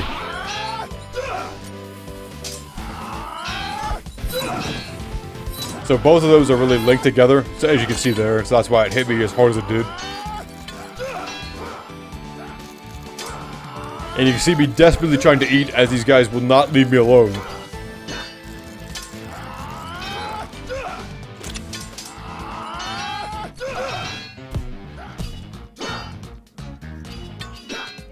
Yeah, so for these guys, it's mostly what you want to do is not rush in like an idiot like I did. Instead, what you want to do is kind of keep your distance, let them attack, and then go retaliate. Once they whiff, once they just kind of swing into open air. Again, don't get greedy like I did. I almost died a few times because I got greedy. Just kind of do what this guy does. He swings, hit him once. And you get, yeah, again, they don't, it doesn't take much, but if you're greedy like I did and trying to rush it, you will get hurt. That's why you see me using the slingshot more, just because I realized I should not be taking the gambit as much as I was.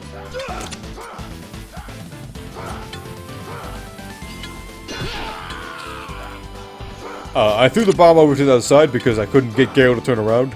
A major problem I have with this game is how often she doesn't turn around. Especially in the air. So, it was not intentional, she just did not turn around. Alright, so after this fight, you have to fight, a kobold. Which is one of the little fox dudes. He's not too hard, he has a pretty simple cycle. He'll shoot 3 bullets that spread out pretty wide, so you can easily evade them. He'll throw a bomb. If he's up on the top level, the bomb will just kind of sit in place.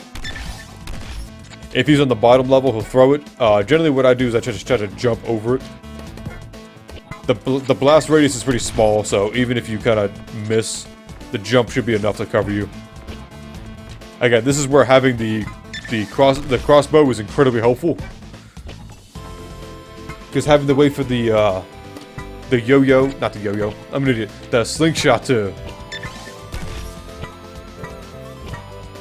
line up properly, and also for the bullets, whatever you want to call it, the rock to get there, it just takes too long. Whereas if you use the crossbow, it's much faster.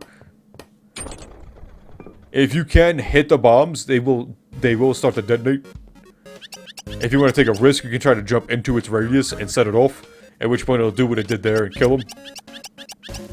You'll see me do something similar with the Katash, who's the boss, who's the kobold boss. I basically knock him into his own attacks and kill him that way, because it just makes it easier.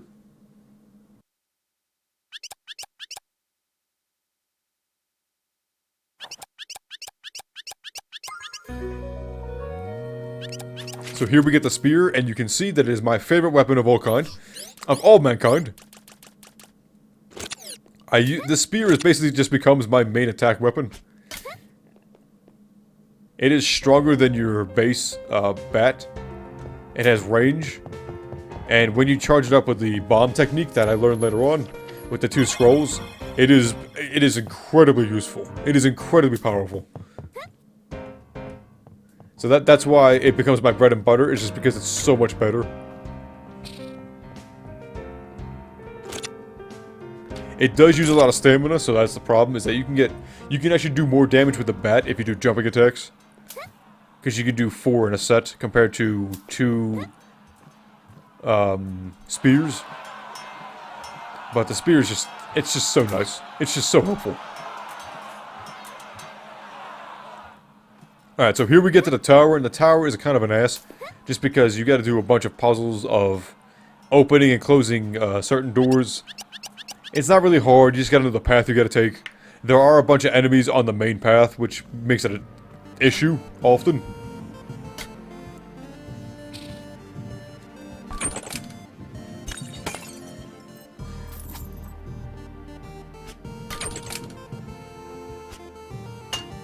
Alright, so you want to hit that. If you hit an enemy, a human enemy that's unsuspecting, you will actually do double damage. That's why I did a charge shot right there. Well, that's more than one reason why I did the charge shot. The primary reason I did it because it would give you the most damage. But because the enemy was unaware of me, it did a significant amount of damage. I usually don't bother with them because they take too long. They have a good chunk of health, and they just kind of teleport everywhere, so I just don't bother with them. He will usually end up killing himself.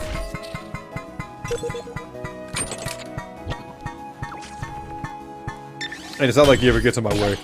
There you go, he just killed himself. Alright, so these things are annoying as hell. 2 spears would kill them, but you gotta line them up perfectly. The spear is very small. And it destroyed my thing, which is very annoying.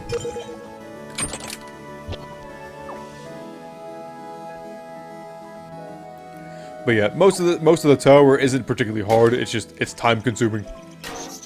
You just gotta know where to go and what to do. There may be a more efficient path than I took, but I mean, this one works pretty well. I mean, it's not overly long.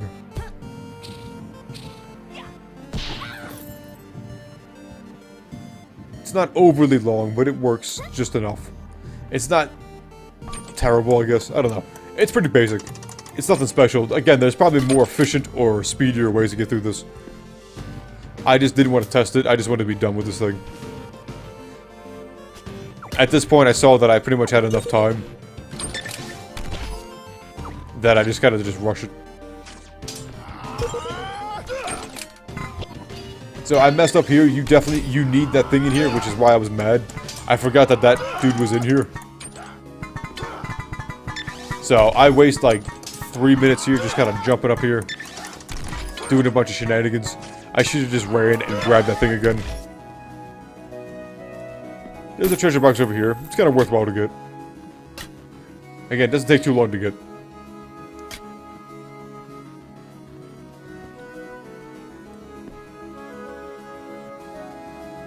This is why the crossbow is, again, helpful as hell. Because you can just shoot that thing instead of having to line up a shot. Either with a slingshot or the spear.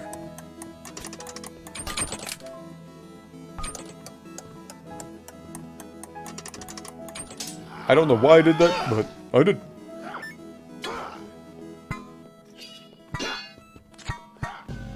So like I said, you need this thing. I tried desperately to get this to work. It would not work with me. You're like half a second too late. So I hit it, grab it, and then jump up, and you just don't have enough time. And I mean, it's like half of a millisecond. You just don't have enough time. I messed up there. And I think it's after this point I just gave up and realized that the game wins. Yeah. So I drop a bomb. And then grab the thing. It sets it off. It might just be my preview, but it looks like my game recording lagged. That's weird. But if it did, that's what I did. I dropped a bomb, grabbed up the thing, stood on top of the switch. And as it set it off, I had just like an ounce more time. As if time is measured in weight. Alright, so here... This is not exactly what they want you to do, I don't think. But it's the way that I do it that makes it a little... I think it's a little more efficient. So, I put up a spear there. I killed these enemies because I didn't see them there until later on.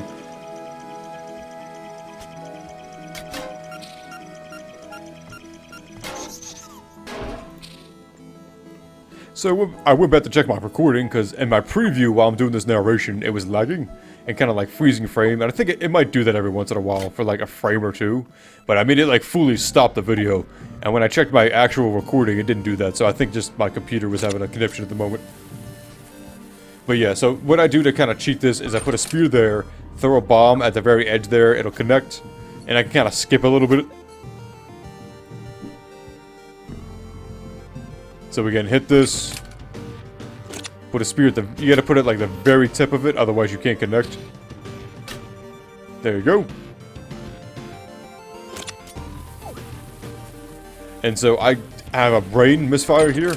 So what it wants you to do is this, so that when the red thing retracts, it'll hit the switch at the bottom there. But instead, what I do to kind of cheat it is I put a spear there. So that I can just, instead of having to fight the enemies on the left, I can kind of just cheese it on the right here. You get to be careful, because once, if you can only have 2 spears in the wall. So if you mess up that spear there, it will drop the thing. The urn there. So apparently I missed, which is bananas. Alright. So that one will hit. Unlocks that. You can hit this. It'll switch the doors again. I forgot that I didn't have the spear, so you go there, throw the spear in the wall, and at which point, because the spear, you can only have 2 of them in a wall at a time, it gets rid of the oldest one first, which means that the one that's holding the urn will disappear, and it'll drop it on the switch. So that's kind of how I skip a little bit of it, and make it a little easier on myself. I kill this man just because I think he has food. And I was imagining that this would go a lot faster than it did.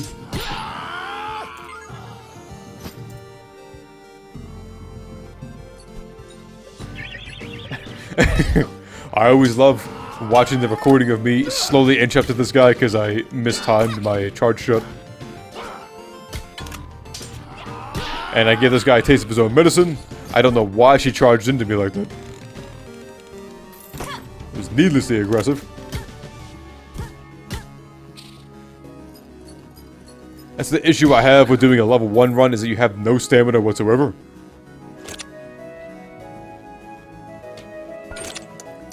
Alright, so again, I had a brain mishap. I forgot that you have to unlock the doors first. And it took me a second to figure out how to do that. Again, I didn't practice this part of the section so much because I thought it was straightforward. It turns out I was wrong. But here, I would kill these guys first because they will get in the way. As you can tell, they are just throwing bombs everywhere.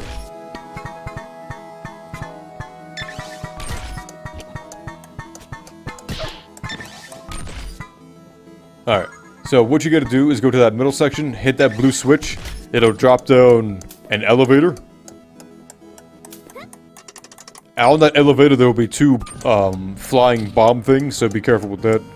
But once you can take the elevator back up, you can either use a crossbow and shoot straight up, which the slingshot cannot do, or we can just place a bomb at the blue switch. It'll work just the same. There's money up here, which I got. Again, it's up to you whether you want that or not. But here's where I figure out you gotta do the switch thing. Here's where I panic because I realized I didn't have any stamina. And I can't see where these things are. I kind of just wait for them to go because it's just security. These things deal 15 damage when they explode, which is half your health. So I just don't deal with it. I would rather take the 5 seconds to wait for them to explode. And here's where I make a goober because I didn't realize these things were here.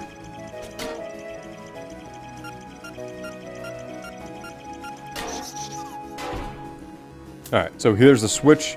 Once you hit that, you can get the 2 flashy things that'll act as remote switches.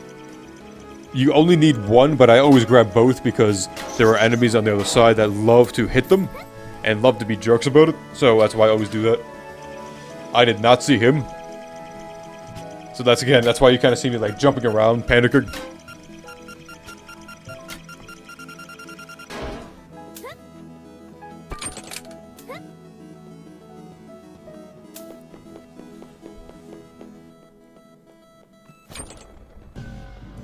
Alright, so once that's done, you hit the time switches. At which point you can go grab the remote switches. Again, you only need 1. If you're careful enough with it and protect it, you only need 1, but I always grab 2 because every time I've done this before, I've always had those enemies that constantly destroyed one of them just because they would constantly find a way to run over to it and piss me off. But you could probably save 30 seconds if you're not dingus like me. And also don't do stupid things like that.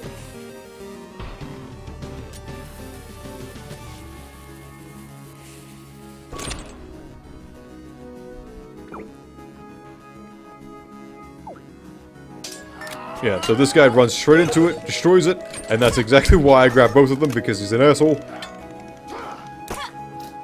And also, I'm an idiot. I should have not put it right in harm's way like that. That one's on me. And this is why it becomes overwhelming, just because you can't sit there and attack. You're constantly dodging these things.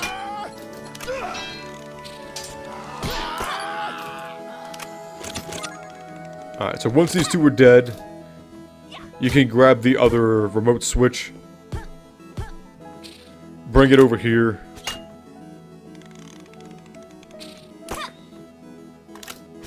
Grab the remote switch, bring it over here, bring it up there. And that's pretty much it. And then you're at the boss.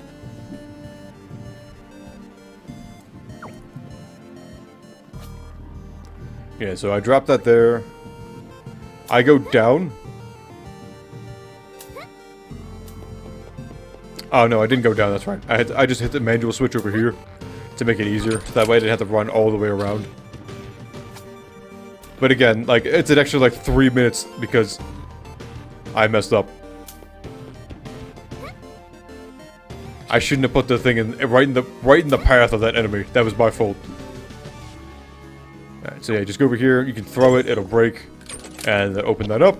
At which point you can just go up here. This is the boss battle.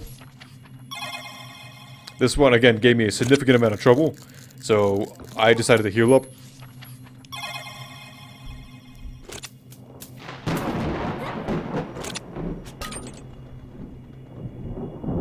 And for this boss battle, what you want to do in the very beginning, before you go too far, don't go past the first pedestal, is you want to throw spears a little bit right there. And the reason being is you want to get up to those top ones.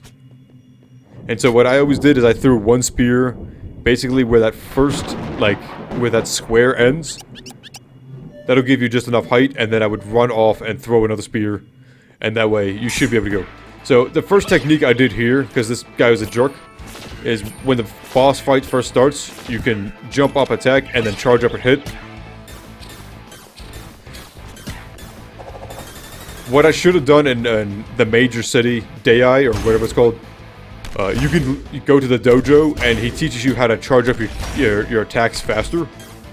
Which is what I should have done, and I realized that too late.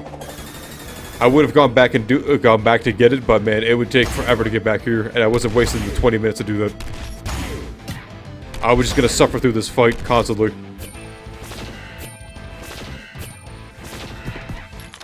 Right, so same thing. After every time he does this attack, one, make sure you jump, because he will steal your food and heal himself. But you generally just have just enough time to charge up a shot. Once he gets to half health is where it becomes a problem, because then he starts camping up in the corner. But usually what I did is I would always throw a bomb, because he would never be able to get rid of it. And it would hurt him significantly. Just be careful when you do that, because if you hit him with a bomb, when these flying things come out, he'll actually start attacking again. Otherwise, he generally just kind of sits there for a while. So, there you go. Because you hurt him, he decides to retaliate. Otherwise, he would just kind of sit there and watch you flounder.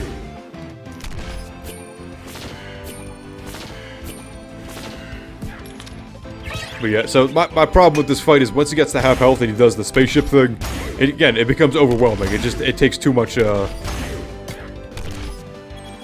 takes too much time, and he's too protected. Yeah, so right there, when the laser come out, that's when I bomb him, just because it'll hit him with the laser.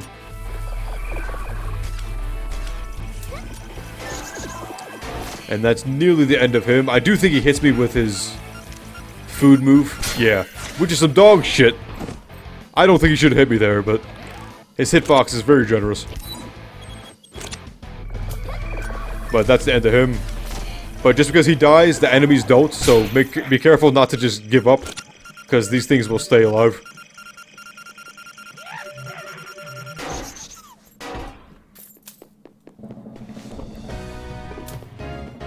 So once again, after a boss battle, we do a story section. Not really much to do here. They tell you what's going on, and then you go fight another boss. Typical sequence that you find in video games.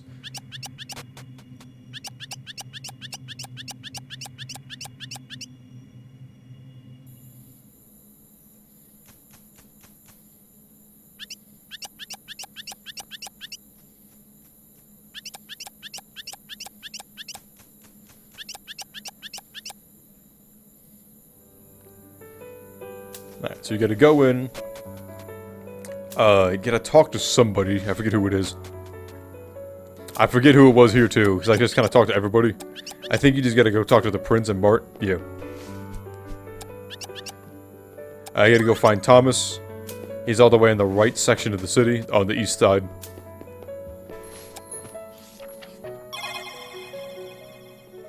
Yeah, I went to go save it because I was wandering around the city because I skipped through all the dialogue and I forgot who I was supposed to talk to. But you're supposed to go find Thomas. He will come back. I don't know why they did this, but whatever. Probably to show you that the Thomas is building upgrades in this lab. But yeah, go over to the lab section with the big pink things. Yeah, the big pink thing on the top. Again, crossbow, very helpful. I wish I had gotten that earlier.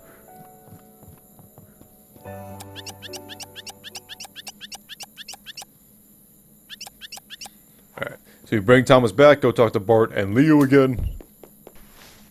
It'll bring us some story stuff, you go sleep, you go talk to the Bart and Leo again, it'll bring us some story stuff, and then you leave. And then after this point, after you get back from that section, it's pretty much a straight shot. You don't really get to do any more story stuff, you literally just kind of just run straight and just solve the areas. There's not any more backtracking really after this. And so after this, you'll see me go get some upgrades and stuff. So I'll probably spend the next 30 minutes just getting upgrades. There's really not much else. I'll explain why I'm doing it or what I'm doing. But more than that, it's just moving from place to place.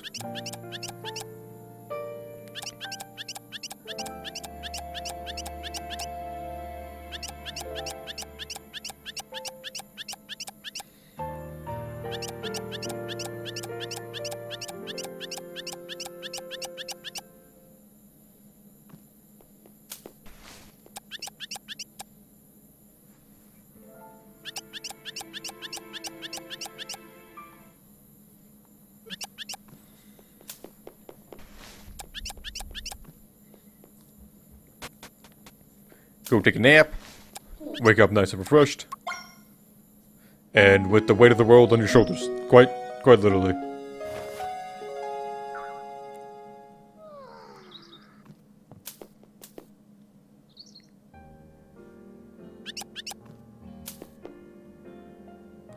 Yeah, so you go talk to them, you'll get sent on your mission to save the world, and at this point you just finish the rest of the game. There's really not much else to do. You don't backtrack more.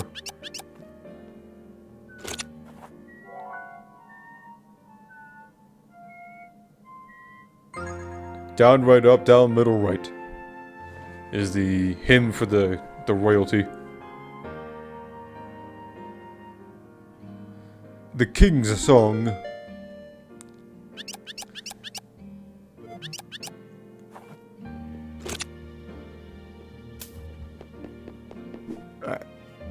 So after this point, I do all the backtracking and upgrades that I need to finish the rest of the game, which include the spear bomb, so I go back to the bandit hideout, go all the way back to where Birdie was, and the new leader is there.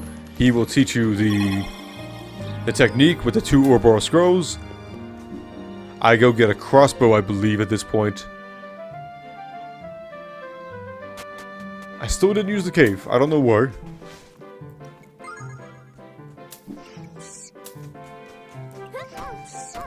But in my inventory, there should be a berry.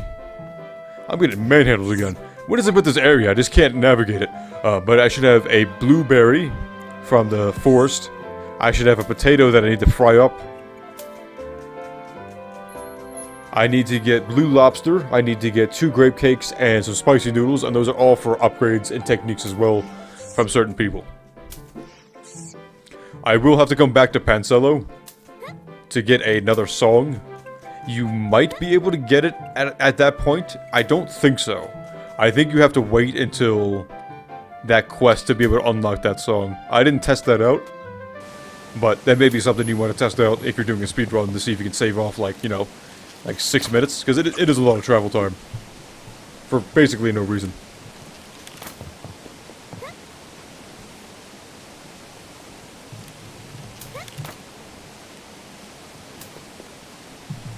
There's poor Fran, who I refuse to save for some reason.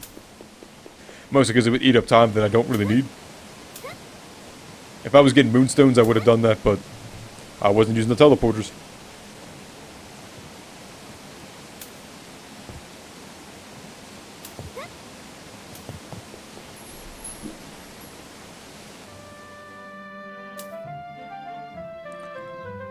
Alright, so from here, I gotta go back to the bandit lair, so I can learn the spear bomb technique. I opened up that shortcut earlier, and this is why I say, like, you should probably just wait on this till later, Because you gotta come back all the way down here anyway.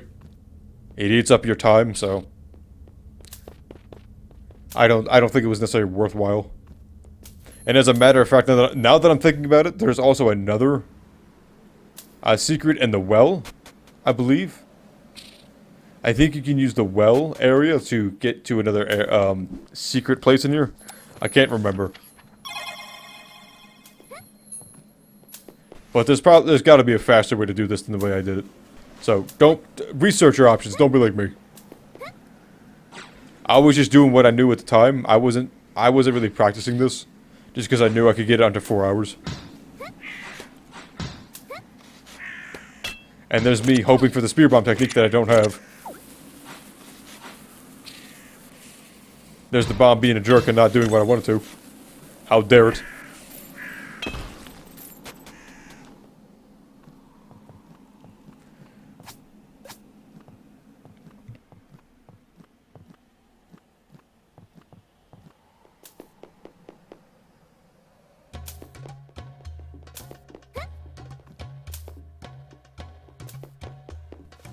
There are still enemies in here, so be careful where you go. If you venture off too far, you will get attacked again.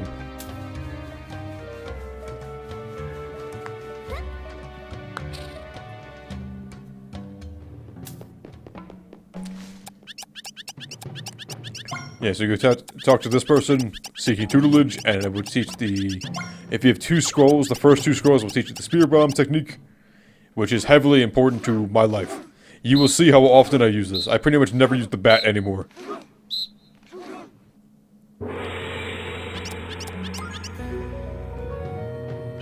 So with the spear bomb, you can charge it up and it'll explode when it hits an enemy. You can also explode it in mid-air or when it's stuck on the wall.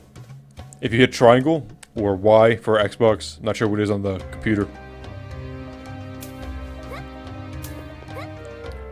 So you can pretty much just prime a spear, throw it in a wall, and if an enemy goes near it, you can have a triangle and it'll explode. It's pretty nice.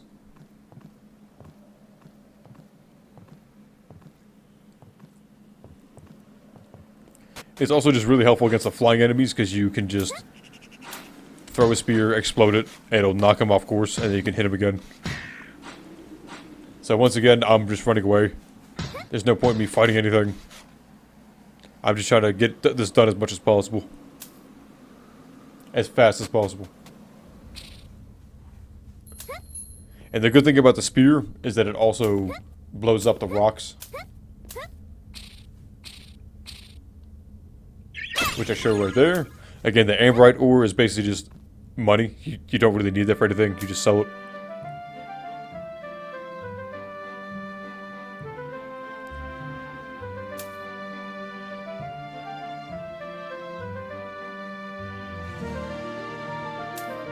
So here I go to the ravine. Again, you should go to the King Bridge, especially since you have the spear.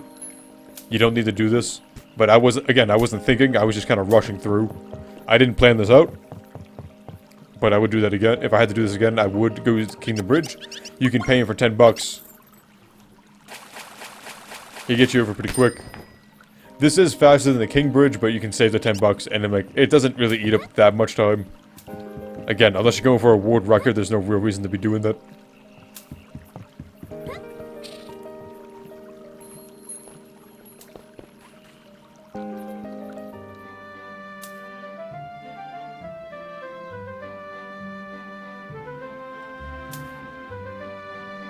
So go all the way here, go back to the city. So go to the smith, buy whatever you want. Underneath the smith and the area where you did the Lightcaster mission, to the left is a dojo. That's why I said, like, I should have done that first. Because it would have helped me out significantly in that, the tower area. So, you buy the noodles here. I gotta get rid of some items. Because you only have limited space.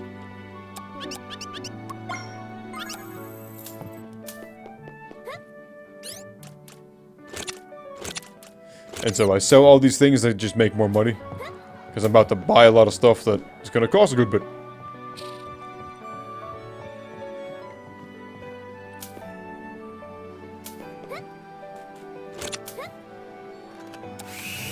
Yeah, so you just select that item, go over the thing, select X, and it will give you money.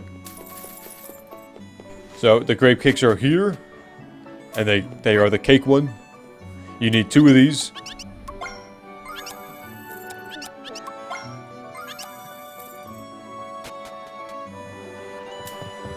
And so to the left, go back to the inn where the grapes are, and buy the blue lobster special, and then you have all the food you need for another technique.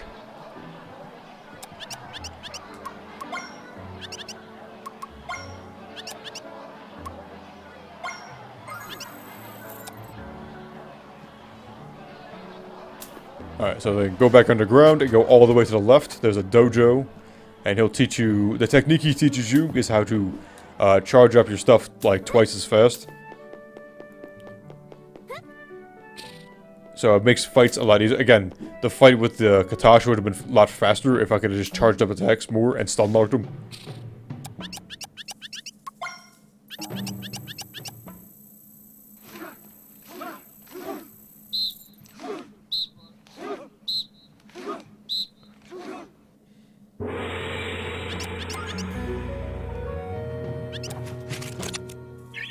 And there you go. These things will give you money when you kill them, but they take so much damage that it really isn't really worth my time. I kind of give up like right around here just because I didn't really need money. After this point, I don't really need money for anything. Except for the very end, and you get enough money as you progress through the story that I wasn't really worried about it. And the reason I want things at the very end is because just like the honey brew, there is a drink at the very end that will speed up your stamina regeneration and heal you. So I just buy a bunch of those. So here by the crossbow.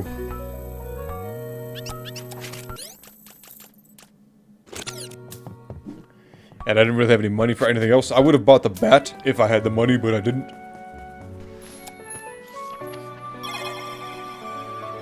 And at that point, I think I was done with the upgrades. At least for the time being. So go over here to the right, go to cassette. He will stop you, you gotta play the song. I don't know why he left the door open like that. Seemed pretty reckless of him.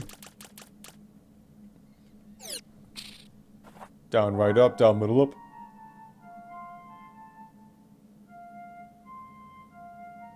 You can see me messing it up a good bit. It should be down, right, up, down, middle, right. Yes.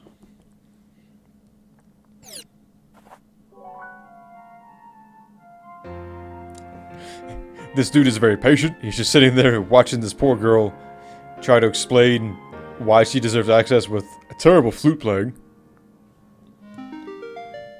Just haphazardly just playing notes of this thing. Alright, so this area is pretty easy. There's no enemies. There are these things, they do little damage, but you could easily jump over them. It does eat up a lot of time because it takes a while to jump over, to run over. But it's not too bad.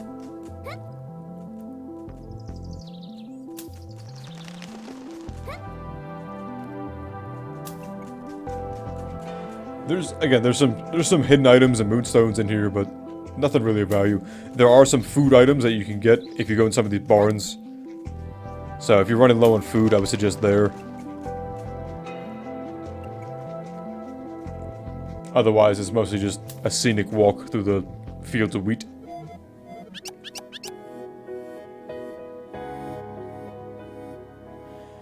So for this area, you gotta go to the 3 towers. Activate them.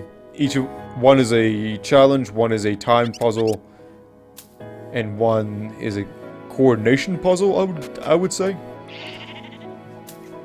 So in the main village, which you have to use to get to the other area anyway, to other tower, there is someone who's lost their memory, and you need to get the specific items.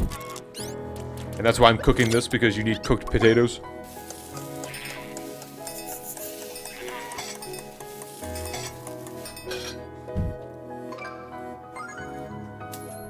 Yeah, so in the main building, you will see it here. It's all fancy and whatnot, all the way to the right. So, she's from Pancello, and so he actually gets things that you need.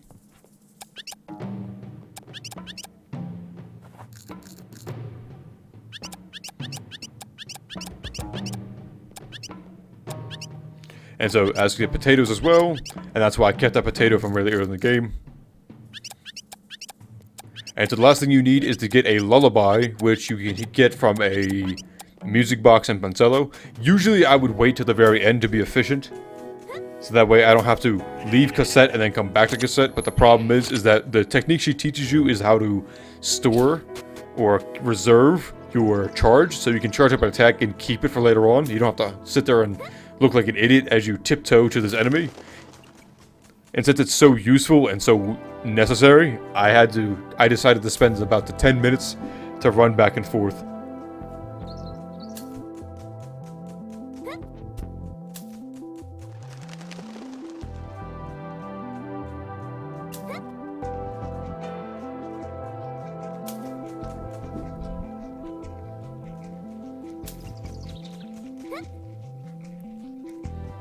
So once again, some of these barns will have food if you need food. But my inventory was filled with the items I would need for all these techniques. So I didn't really bother with it too much. Besides, most of the enemies again kill you in 1 or 2 hits, so there really was no point in having food.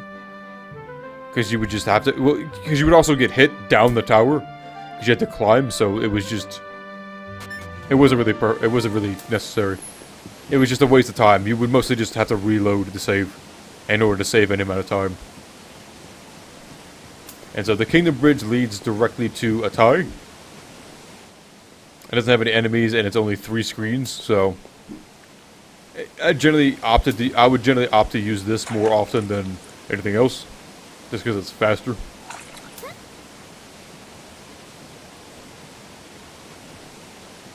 So here's me trying to cheese this, and I realize that it doesn't work, so I just give up.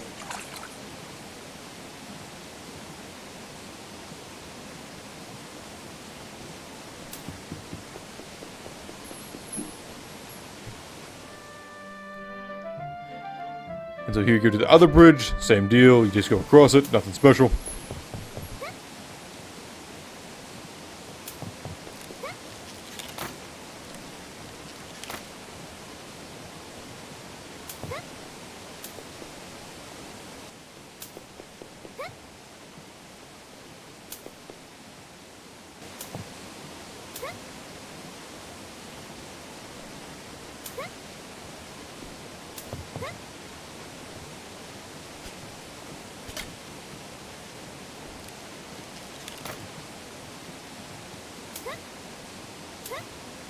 Once again, here's me desperately trying to just cheat the game and let me go the path I want to take.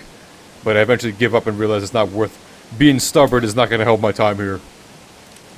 And since it was already about 2 hours and some, I decided I wasn't going to risk it anymore.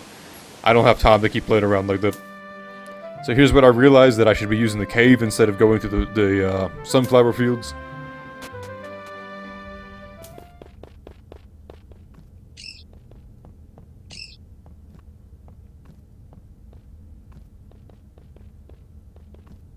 Yeah, so again, it's dark in here. If you have the lamp, it's pretty easy, but it literally is just a simple, like, ladder section. So, from the top, you can just jump down. And then when you're going back up, you'll see me have a little bit of a struggle with it, but you could just use the spear to give you a little leverage.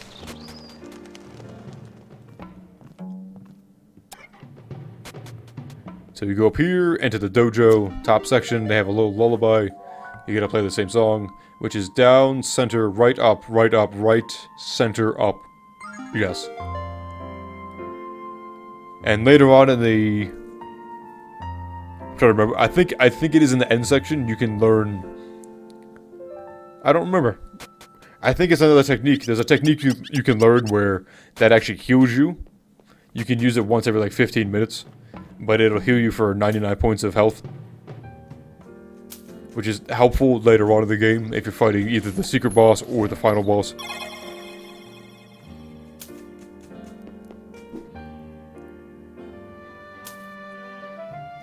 So again, to save on time, I go up here, go to the cave. So you pretty much gotta jump immediately because there's either a minecart or a ledge that's blocking you. Again, when I was playing, I had my brightness up a little bit so I could see these details. It's a little darker in the recording. But there's a ladder there, you can climb up there. You can see me struggling a little bit because you need to use a spear. The way I was doing it was just kind of floundering and jumping. And you can... There you go. And you can see me start jumping, land.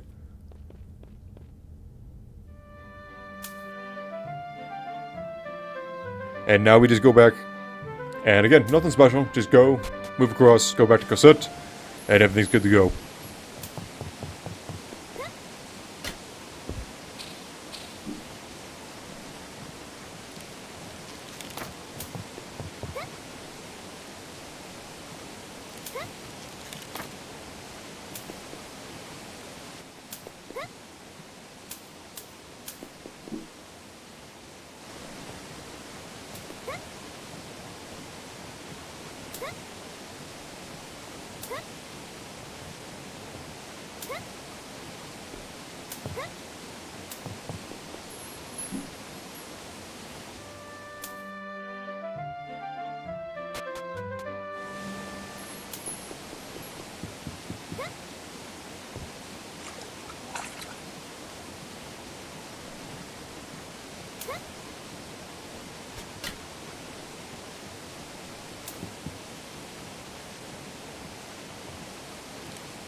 Alright, so now we're back here.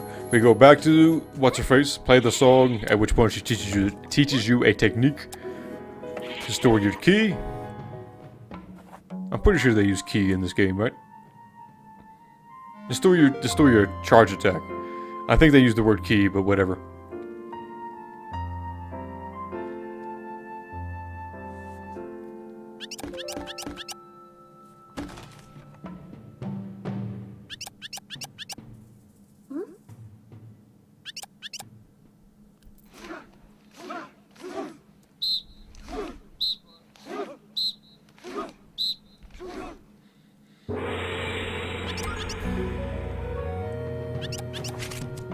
Alright, so after this point, go to the right, don't do what I did. Because again, I forgot what I was doing. I'm so focused on saving it that I forgot. Just go to the right, go to the tower. And you can see me correct that mistake immediately. So go all the way to the right, it'll give you to the back exit of this area. You'll be able to get to the tower. And you can save it before every tower, so there was no reason for me to rush to that save point.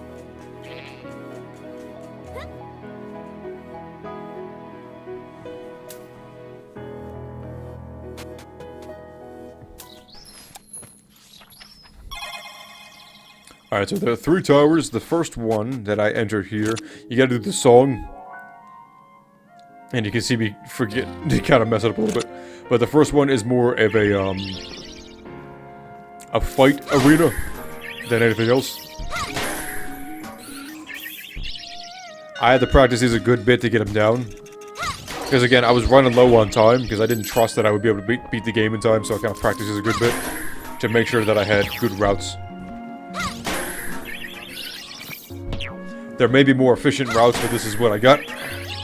And it worked out pretty well. I was able to get most of these done within 3 or 4 minutes.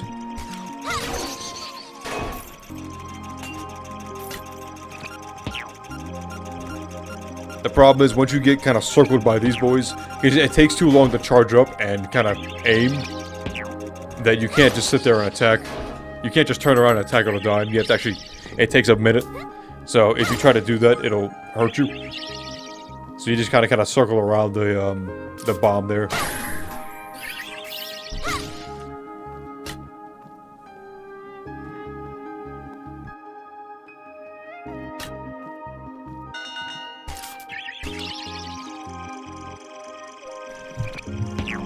So these things will insta-kill you if they explode in your face. That's why I'm being very careful with the box. I'm surprised it didn't hit me. But also, if you see me just kind of sitting there waiting for a bit, it's because I'm waiting for my stamina to recharge. You only get 2 spears with the native stamina bar.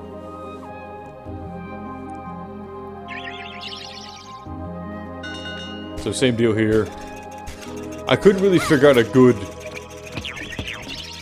route with these.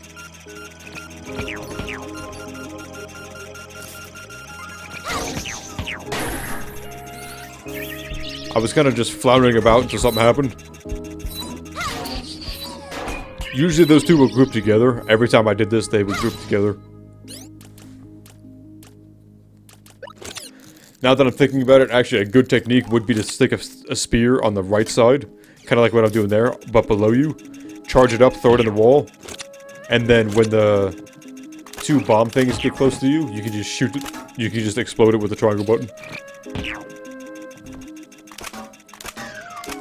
This is why the crossbow was incredibly helpful. And this is where you see me get frustrated because I need to reset my spears.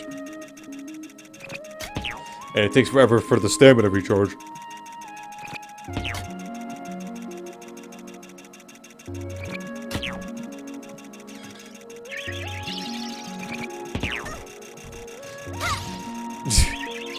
You see me miss? There you go.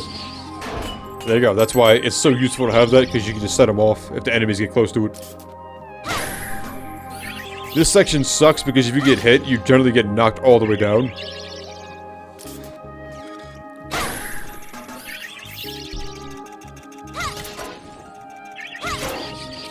And so you'll see that a lot, especially in the last area, with those guys in particular. Usually what I'll do is I'll throw a spear, hit them. They'll fall low enough that I can just hit them again.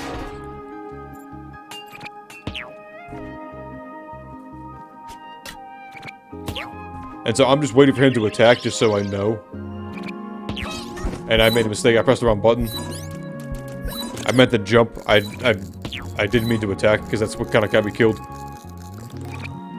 But like I said, when you get hit on these in this area, which you may often happen, you will get thrown all the way down. It's really frustrating.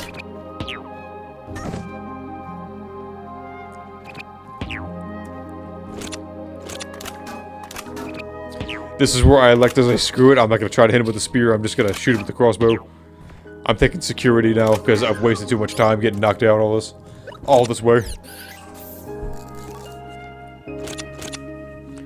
So I ate the nectar, assuming that it would give me the stamina boost, forgetting that you need to cook it first to a honey brew.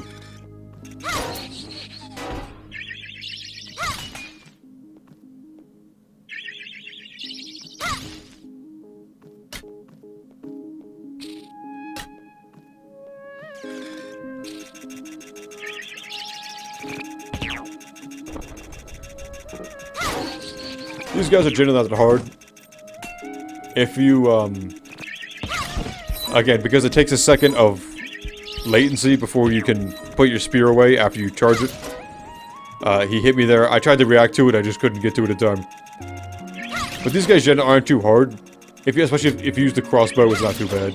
I was just so intent on using the spear.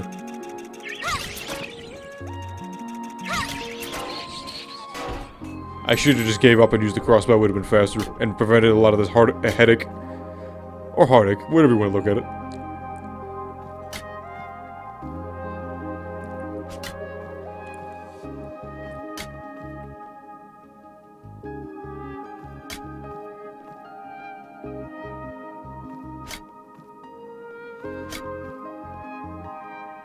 Again, just takes way too long. With the native stamina bar, this takes forever. That's why it's very helpful to have the honey brew.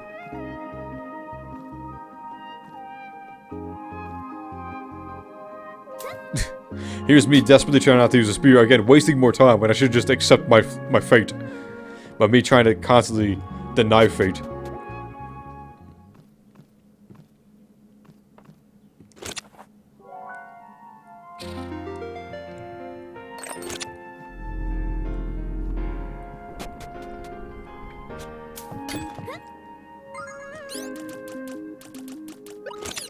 So the dog biscuits are pretty much useless. They take forever to eat, and they give a little bit of health back, but it's health. It's free health, so I took it. For one of the side quests in the game, you do need 3 dog biscuits, so if you can, I would save up 3 until you get to... I forget what it is. I think it's the first wall. There's a dog that wants biscuits and you just give it to him. And it gives you a moonstone, I think, in return.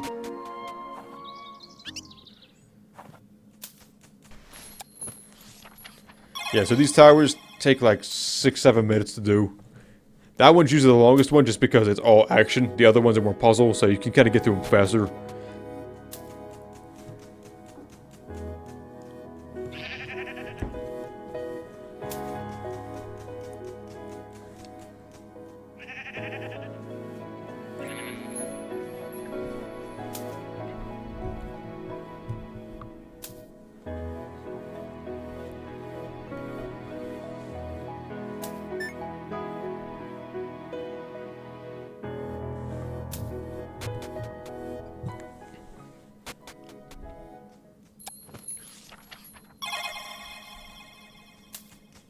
So this is the second tower. Again, the other 2 towers are not as bad just because they're more puzzle-based.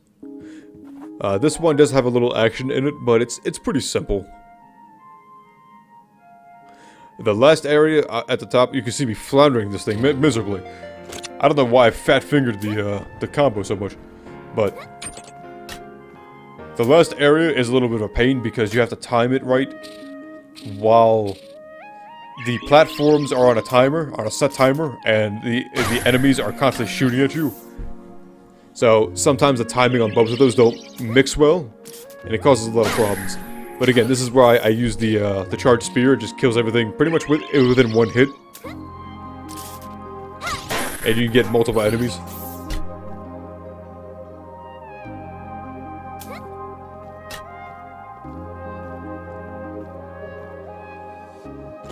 Yeah, so this area sucks. It's not so bad in the beginning, but the second part is just miserable.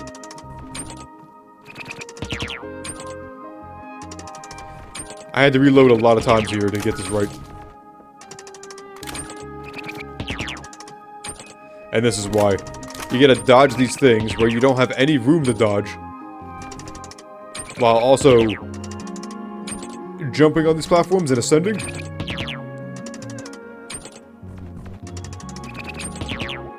Sometimes it'll line up perfectly where you can jump and evade them, other times where it's not so. And here's me just, again, refusing to throw a spear into the wall for whatever reason, and causing myself a lot of pain. And then I give up. I don't know why I was so intent on killing these things. Probably because I was so frustrated that they kept messing up my run. Alright, so here, this one's a lot easier. It's a box, you get a time. If those things shoot at the box, it'll destroy it and you gotta start over. So just make sure you time your hits. This is not the correct one, by the way, go to the right. Yeah, so just make sure you time your hits. And you can hit it again if you need to slow down. But you'll see me jump up the ladders, that way they don't shoot at the box, they shoot away from it. And there's really no chance of them hitting it.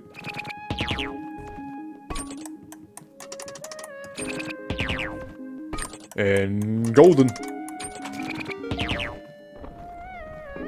Yeah, so that section's not so bad. The section before, the middle section, caused me the most problems. Probably of all the towers.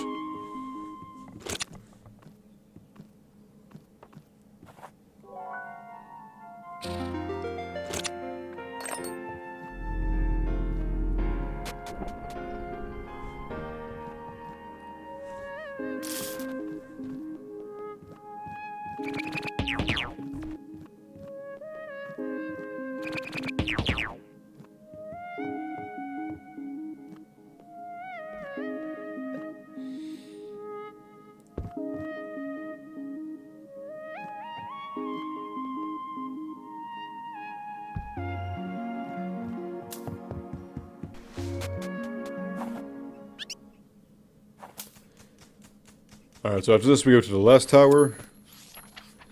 Which, I don't find to be much of a problem. I think it's actually quite easy.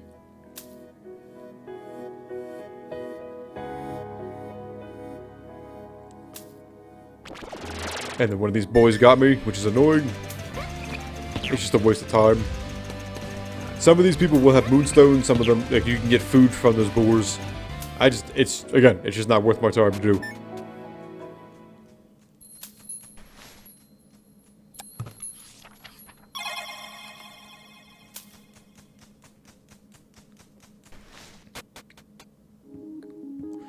Yeah, so this is all time-based. The second, I think it's the second section, can get kind of annoying.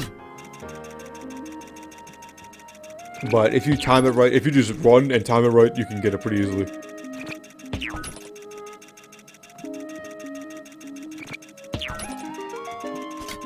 And so that's pretty much all you gotta do, is get them to... Because he will always fly above you. He will always try to go higher than you, so just... If he's too high, you gotta go lower. If he's too close, you just push him away.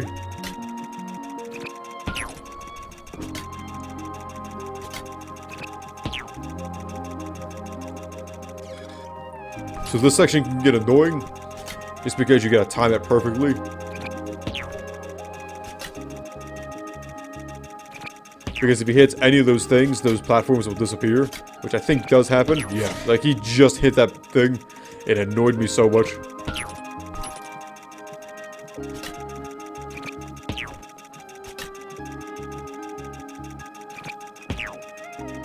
And so here I wait just to make sure I get the perfect timing.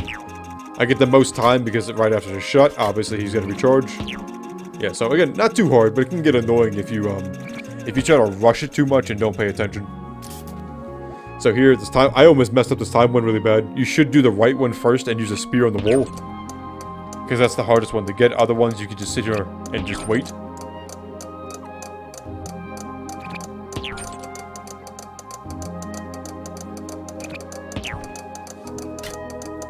So I tried to do the hubris thing. And try to time my jump and fall perfectly. It obviously did not work, and it almost ruined it. So just don't do what I did. Use the spear first. Because the spear is the hardest one. It's the only one that actually takes any effort.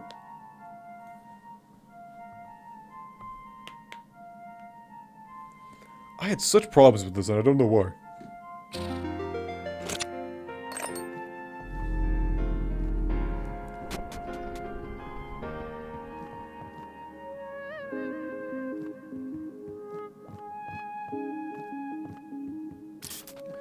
Alright, so now that all three towers are done, what you do is, now the path is activated, you go to the well. There's a secret path there. And then they basically just fight a boss. There's a bunch of enemies, there's a gauntlet you gotta fight through to get to the boss. But overall, the gauntlet itself is not too hard, except for the last section, where it just throws a bunch of enemies at you again. Again, my problem, the most times that I had to reset or do something was when it just threw too many enemies at me, and I just couldn't, it's just the bullet hell, you have to dodge. And the game just kind of struggles with responsivity. And that, like, there's built-in lag. Like, you can't just repeat actions. You can't constantly attack. There are times where you have to wind down. So trying to dodge attacks immediately after attacking is impossible. It's not a fast-paced game. It's more kind of turn-based, as you could probably tell. So that's what caused me the most problems, was sitting there and having to deal with the fact that there's 10 enemies, and I gotta dodge all of them and time my attacks perfectly.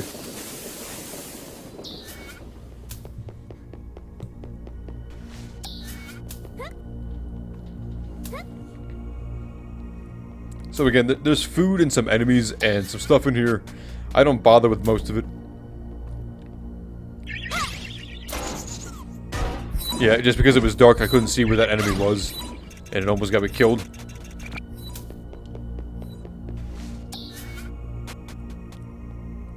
So yeah, there's no reason to go in any of these. I made a mistake. I thought you had to go in there.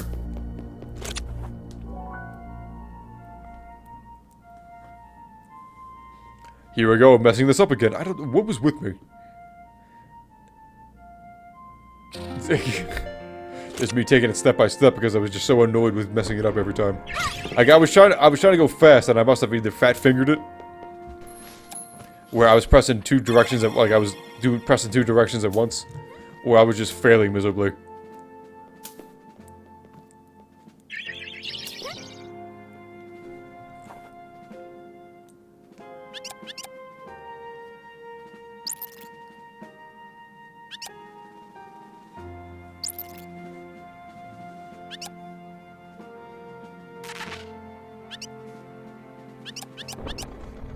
Yeah, so for the next 3 areas in this place, all you gotta do is fight some things. They will give you plenty of cover. Again, I just use the charge shots because it's easier. It kills them in one hit, and if I miss, I can explode it, and you usually get a second chance at hitting them.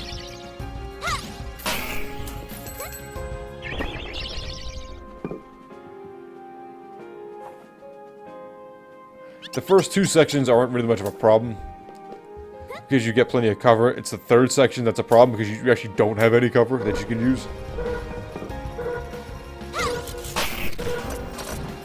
If you time it right, you can kill at least 3 of them together when they turn the corner. Kind of like that. You just got to time it really perfectly.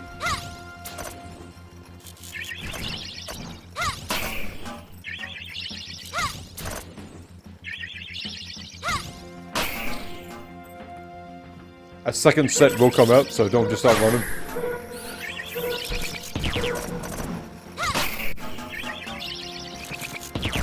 Don't do what I did, don't push too far, because they will be able to get you. Again, I just let the money go, because it's not worth risking my life over. Each of these bullets is like, I think it's like 9 damage, so 3 of those will kill you, pretty much.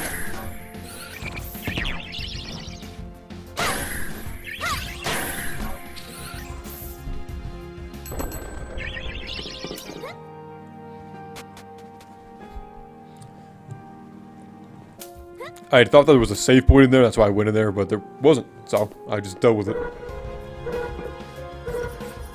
Yeah, I had such a problem with this one, because I don't know what the trick is. Obviously, you can kill multiples at once, but, I mean, it's so hard to dodge anything in this room, because there's just so much stuff going on.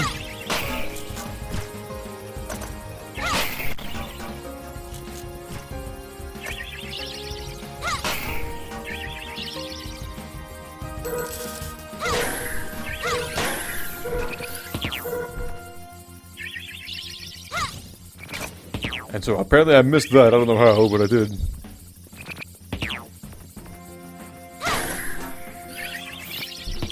I must have not jumped high enough, is probably what happened. And once again, this thing just doesn't end. Again, that's my problem with this, is that it's just way too many things. There's way too much room for error.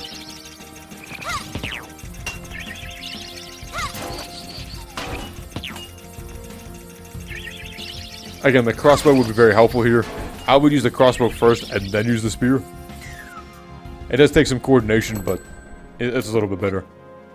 Alright, so right after this is the boss. This one legitimately took me so many tries to get. And it's mostly because, again, it was so inconsistent. So this boss battle, I don't know why, but there are certain times where I would load in, and it would do half the damage that it should be doing. And like I tried to replicate it, I tried to figure out what was going on. Maybe it's like a certain hitbox, maybe it's a certain area. I'm surprised that I didn't get cut there. I was trying to figure it out, I just couldn't. Legitimately, no matter what I did, is that sometimes it would deal half the damage. And there are times where I don't understand this, but I would be on that spear over to the left. You'll see why I did that in a second.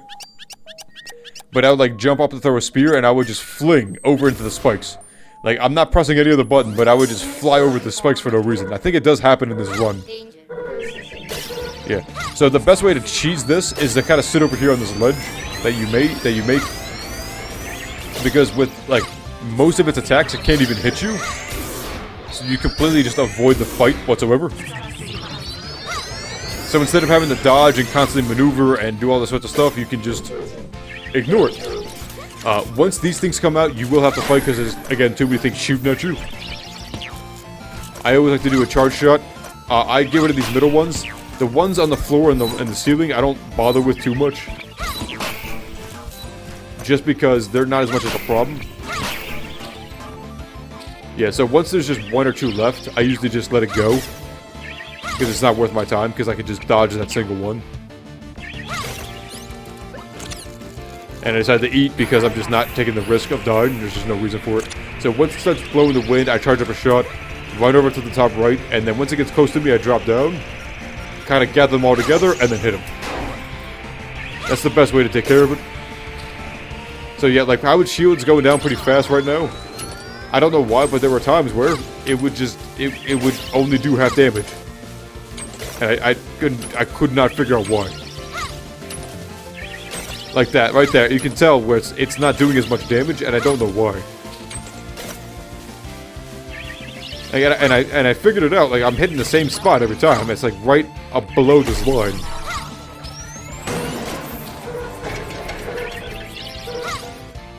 So generally, if you can generally get this in 2 cycles. If you have the honey brew, you might be able to get this in 1. Because your stamina regenerates so much quicker. And if you do get energy gems, you'll be able to do this a lot quicker because you won't have to sit there and wait for your energy to regenerate all the time. But yeah, you can see where its shield is not going down, and I don't know why.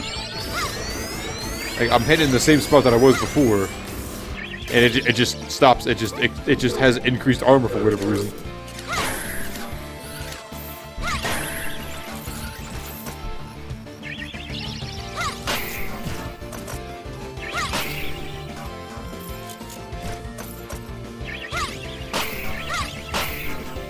Alright, I take care of those boys because they're annoying. And then all of a sudden starts taking damage again. I don't know what the difference is.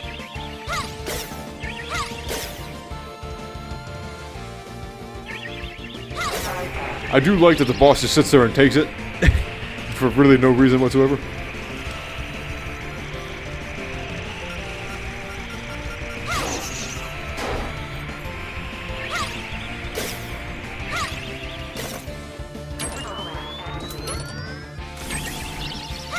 Yeah, like that, right there. You can see where, like, that movement is so weird. Like, it literally just pulls me in. And you can see now that I'm terrified to jump because the spikes are 9 damage, and it would kill me if I did it again.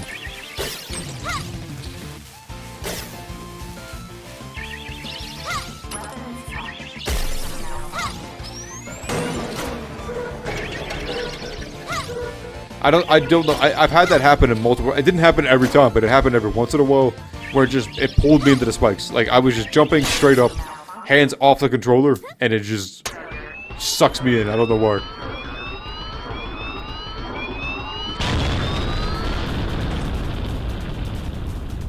And I believe that's the last boss we get to fight for the speed run. For the Zero trial, we still get to fight the final boss, but that's actually quite a bit easier because you can spend more time farming upgrades and equipment. You just...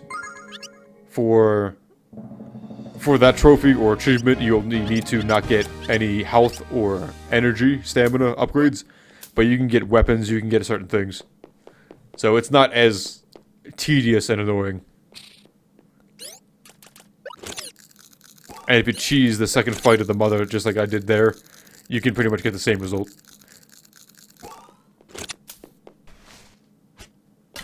If you go back to the tower, you can also get a gun. That does a little more damage.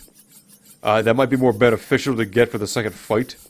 I didn't get it in this run just because it takes a while to get back up to the tower. And it wasn't worth my time. At least I didn't think it was worth my time.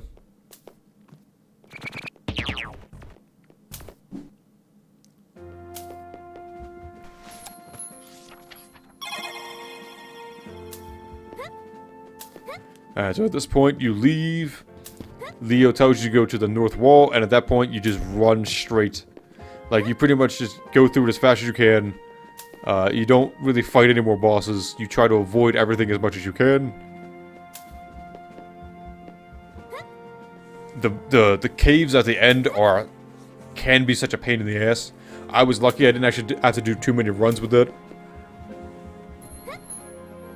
I was able to get that, I think, in 2 or 3 tries. But I mean, the homing beetle things deal so much damage, and they knock you off course and can just kill you. Not only are they devastating to begin with, but they just knock you into the spikes.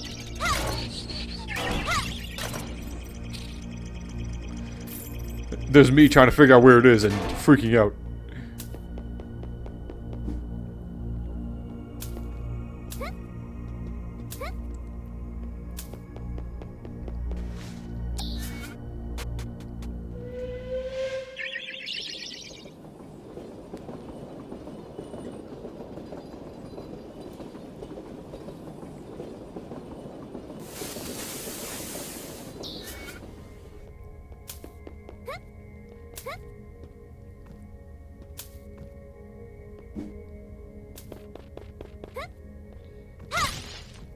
There's a treasure chest over here to the right that I tried to get.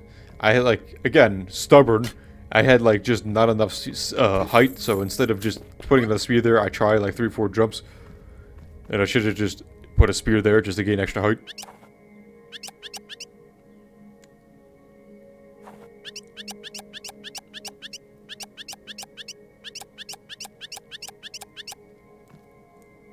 I did not mean to go in there. Don't do that. I meant to jump over it. I missed miserably.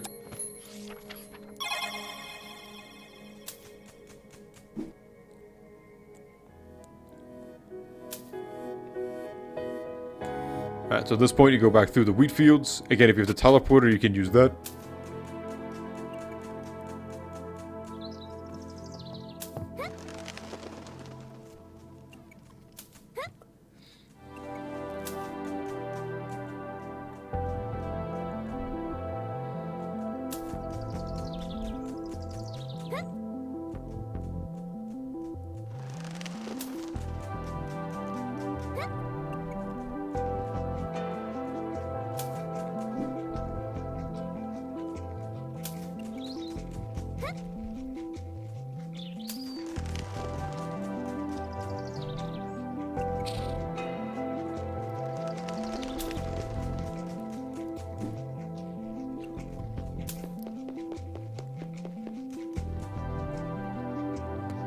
Alright, so yeah, just go straight up to the north.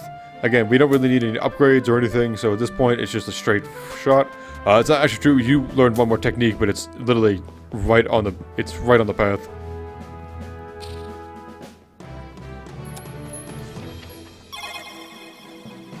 This one's obnoxious because you gotta do a weird fetch quest for really no reason.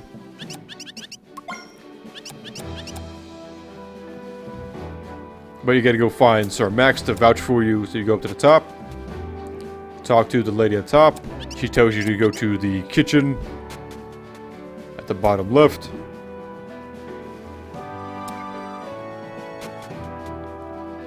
Go talk to the guy at the top row here on the right. He tells you to go to their office, which is the building all the way to the left of the area, and he's at the top floor. I forgot where the office was. I thought it was over here. I realized my mistake, and go back to the left.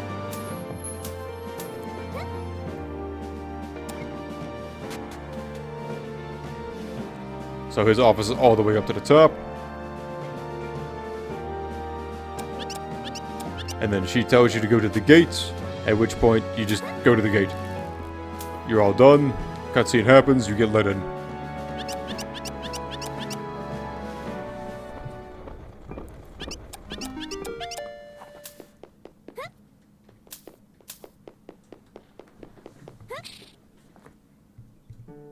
So here we go to the right wall first, because this is where you learn your last technique. Well, at least the last technique for the speedrun. With all the food that we have, with the lobster, the 2 grape cakes, and the spicy noodles, this golem dude will awaken, at which point he will teach you how to do the thing, so you don't beat his ass.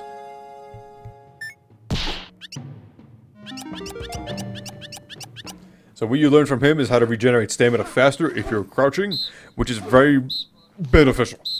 Especially for how often we have to use the spears to climb. It is very useful to be able to just recover your stamina so much faster.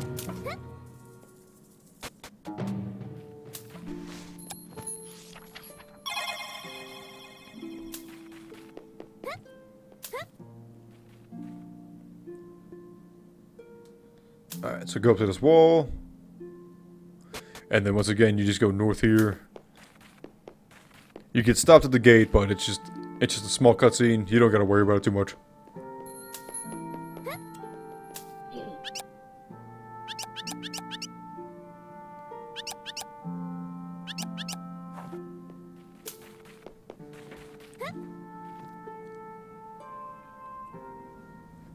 So you just go straight up and a little bit to the left. And these guys decided to spawn camp. And then we go there. Oh, the spawn camp. They just started the camp. They weren't really spawning camping. I wasn't spawning there. But here we get the Scorched Lands. Scorched Lands are not terrible. There are a few areas which, once again, they have those bombs everywhere. And it becomes obnoxious just because there's so much going on. There's just so many enemies, and again, you get overwhelmed. And these guys kill you in 2 hits, so again, there's no room for error. So as you can tell, when I crouch, I will regenerate much faster. But these guys, again, with one charged spear, they'll die immediately. So here we got the puzzles with the batteries. Most of these are pretty straightforward. You can just follow the lines, and they'll tell you exactly where to go. So that's telling me to go beneath me. Some of these will activate when they, when you get close to them. Again, there's just so many of those bomb things that become a real nuisance later on. Because they just do not leave you alone.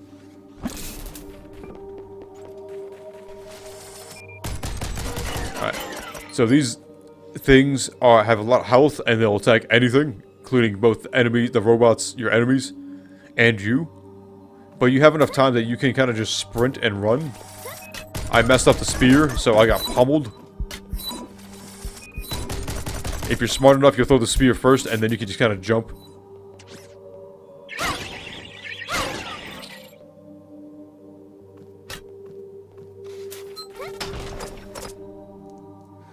Again, the game likes to troll you by putting a lot of these bombs just really close to exits for no reason.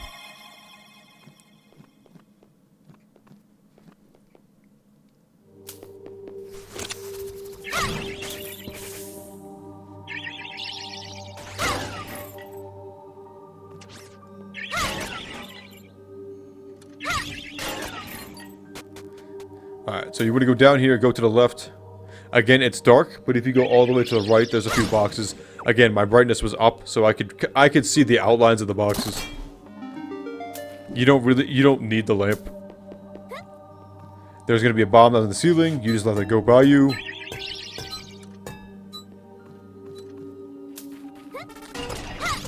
That guy would wake up. So another way to tell is that if you hit one of them and it has any sort of hit points, instead of just hitting them, it will, that means that it's gonna come alive.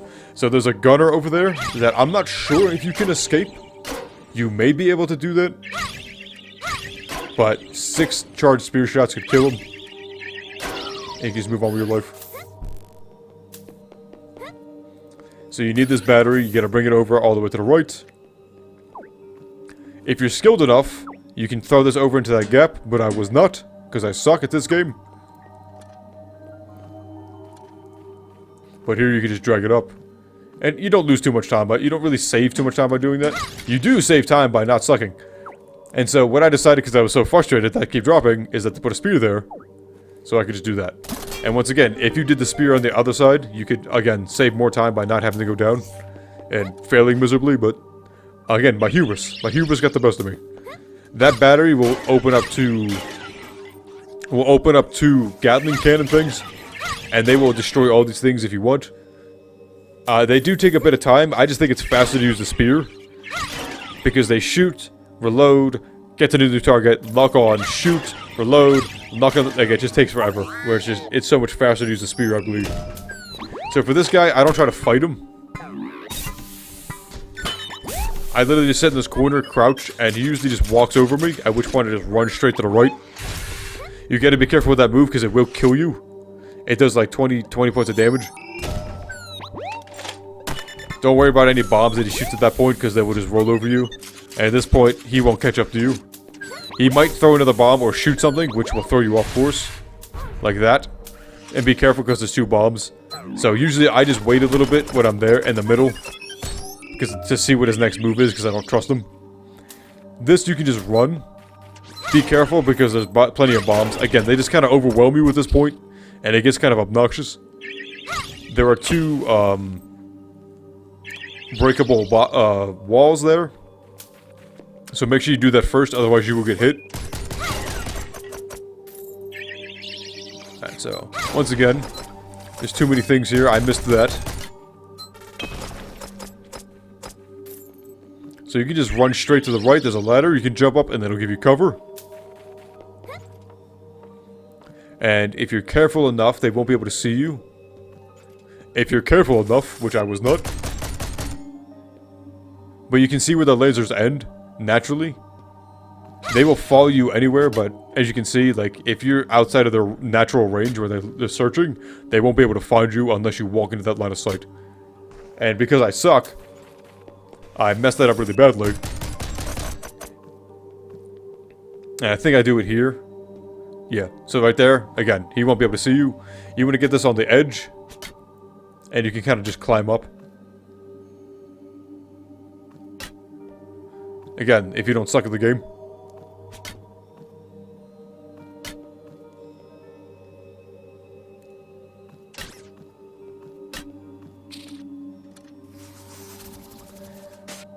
He's obnoxious because he likes to spit acid at you. Just kill him. Don't worry about that guy to the right or above you. He's not... You want to worry about this guy to the left that didn't pop out yet.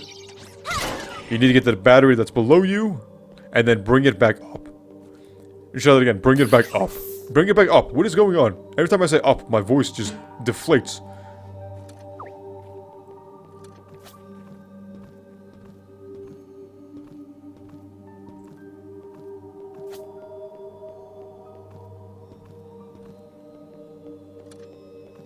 So throw that over there. Run. Put that in the thing. So you need to get 3 of these. There's 1 up here, and then there's 2 in the subway beneath you. Go all the way to the edge, and when you took that battery out, it took away those 2 turrets, so don't worry about those. There's bombs that drop from the ceiling, you just go up, it'll explode, and it'll be gone. Once again, it's dark in here, but you can just run forward, turn your brightness up if you need to. If you are quick and smart and good enough, which I was not, you can throw a bomb, run all the way over, and you should be able to get there close enough before those things drop and just leave. But I didn't charge my stamina up enough to run fast enough, so I got stuck here and had to fight these things anyway. If you are unlucky, those boxes will hurt you if they fall on your head, so just make sure that doesn't happen.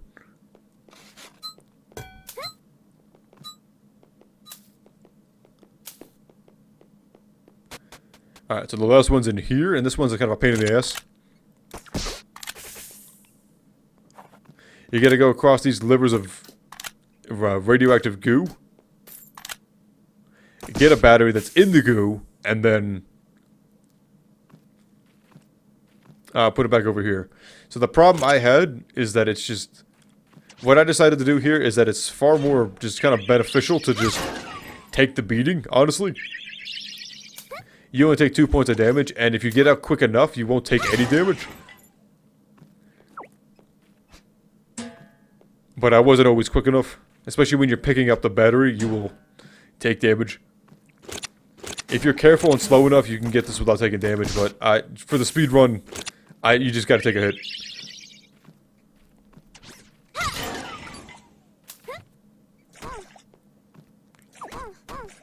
Yeah, so you can either use a bomb or use that guy. So those robots will knock those things. They will knock those things away. They'll like scrape them away. So if you destroy those big boxes, they'll knock the battery out of the acid. But it's just, again, it takes too much time. I'd rather just take the hit. Especially since that's the last one. It's not really worth the time.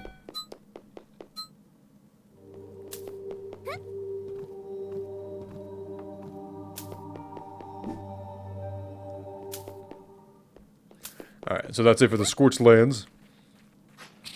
And the caves are pretty short too. The caves are mostly just secrets upon secrets and challenges. So if you just run to the exit, it only takes 5-10 minutes.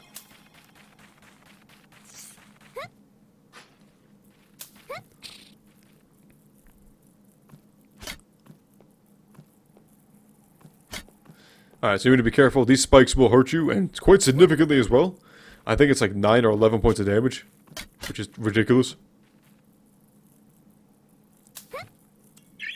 And there's a few beetles up here. The brown beetles just kind of go along their business. They don't actually hurt you. They don't do anything. Oh, they will hurt you if they touch you. But they just go along their business. They don't really do anything. They don't follow you. They don't attack. The red ones will jump after you if they see you, and the green ones will shoot goo at you like that one did. And then there's yellow ones later on that are the bane of my existence. The yellow ones will fly and charge at you and continue to do so until they hit you, because they want you dead. And it is an absolute disaster.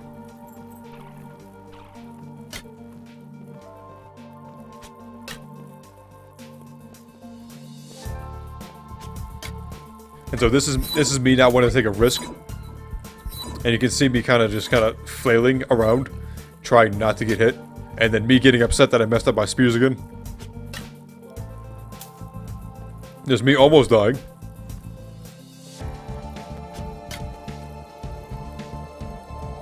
You'll see me do this a couple times where I'm so afraid to continue moving to the right because I don't want to die. As if, like, I didn't really make that much progress, but I just didn't want to do it.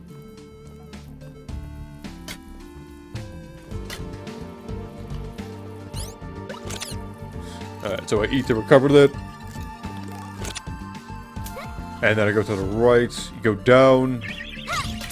I destroyed these guys because they get real annoying real quick. Just keep going to the right, avoid them as much as possible. Don't fight these things, they're not worth your time. So you want to go up and to the right.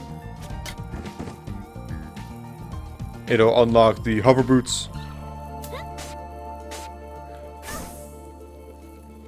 I'm not sure what they wanted you to do here. I think this is only for the hover boots, but if you just double stack bombs, you can jump over it. And kind of skip the whole section beneath you. Makes it a lot easier than having to fight anything. You do have to be a specific height for that to work, so I had to do a second spear. I didn't trust that jump. You can make that jump pretty easily, and you'll see me do it later. I was not in the mood to be testing it. So here's the cutscene. It'll put you back further into the cave, but not too far. Again, you don't have to fight a boss. It's all optional. So you can just rush and leave.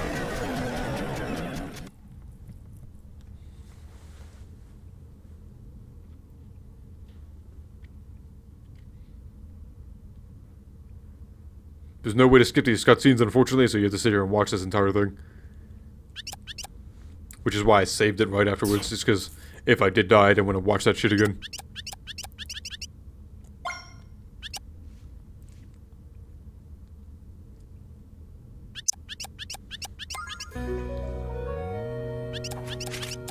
Alright.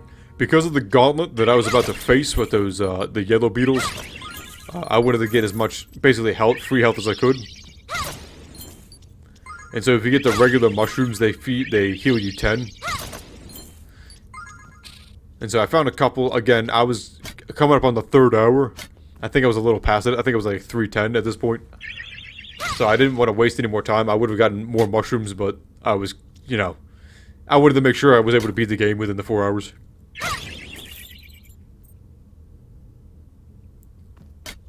And then again, here's me messing up my spears.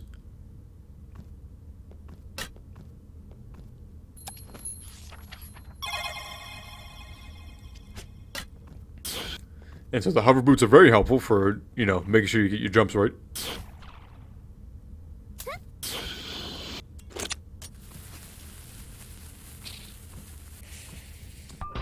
Alright, so throw a bomb into the openings, it'll destroy them.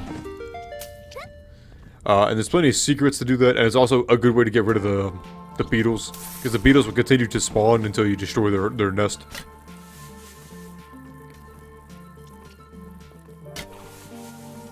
So go over here, go up to the left, and you'll be right back to the area where you were. Well, not the area where, yeah. So up to the left, you'll be right back to this area, where you can go up, and then there will be beetles in this area when you come back. And so now there's these invisible, I guess, transparent beetles that will kind of jump and they'll explode. The good news is they'll also hurt their friends. You should be able to rush and kind of just go and kind of just outmaneuver these boys. They're not terribly fast, but I was not taking a risk. I just wanted to be done at this point. I hate the caves. I hate the caves so much. My problem with the caves is there's just so many enemies, and it's impossible to navigate. You're constantly getting harassed, and it's annoying as hell. Alright, so these boys are annoying. If there's more than one, it's nearly impossible for me to do anything.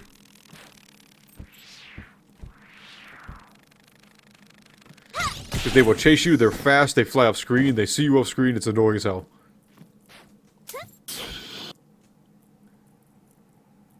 Alright, so for this you gotta run, jump, and hover. You're barely just enough. There's a boss here, but it's entirely optional. And I have no desire to do that shit. Because that is a boss I legitimately hate just because it summons beetles constantly. And then there's just no way. So here you gotta do a bunch of platforming. You gotta use your boots to hover and not take damage. I did it too late. And that's what happened. I tried to hover and I just did it too late and I just ran straight to the spikes. And that's why I got all the mushrooms, is because I figured that was gonna happen. So this is what you need to do. Except don't get hit like I did. If you do get hit, you do have invincibility to spikes for like 4 seconds. So use that to your advantage.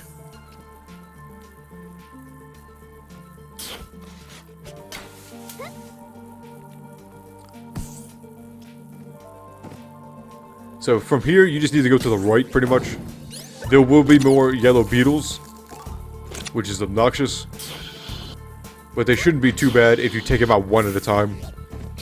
As long as you don't upset all of them at once, you should be good to go.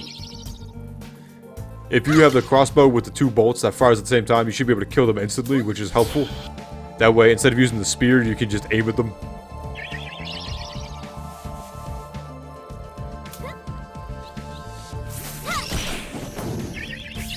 So like I said, as long as you can get them like one at a time or lined up, it's not so bad. The problem is, I think it happens later where I upset too many of them at once. Yeah, like this one, I just wasn't risking it. And sometimes when they fly in, they do fly in at a weird angle that you can't hit them at. But this is pretty much the end of the cave. I'm pretty sure there's no more enemies at this point.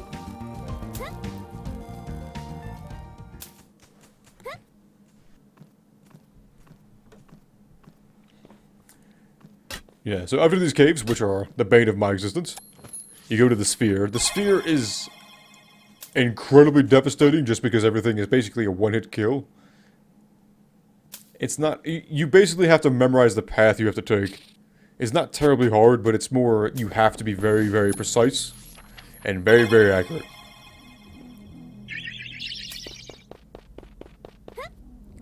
So the first part of it, you just run. There's not really much to do. And then it shows you that these guys are lasers.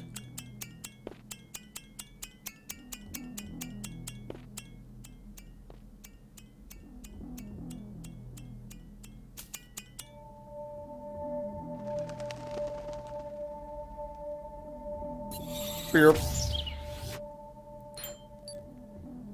And then I, like an idiot, so that bird will become a roasted bird, and it's behind you. I just forgot to go grab that. At this point, I was so focused on rushing to get done because I was getting, I think it was around 3 hours and 20 minutes at this point. But yeah, getting through the sphere in a single run probably takes, at least probably about 4 minutes. It's not that hard. Alright, so the first thing we're going to do is jump over here, jump on top. Don't worry about these guys, they can't hit you. So you need to do a running, jump, and hover. You have to be very, very perfect because if you are any bit low or drop or don't have enough juice, you will fall into him and he will just kill you. These guys do 23 base damage. And if you notice, you only have 30 health to start out with. So you can only take one hit, really. So yeah, you can use a spear to skip that section. If you happen to miss it, you can also just use a spear. Use 2 spears to get up along, and you don't have to fight anything, just rush. These get time the lasers. I look for when the laser is above my head, and that's when I jump. And the same thing here. So do this, and then jump once you hit the ceiling, hover, and that'll avoid it. You need to roll. Usually it only shoots 1, but I always wait a little bit because I don't trust it. Alright, so there's going to be 2 things here. Charge up a shot, then charge up another one quickly, and it'll destroy both of them.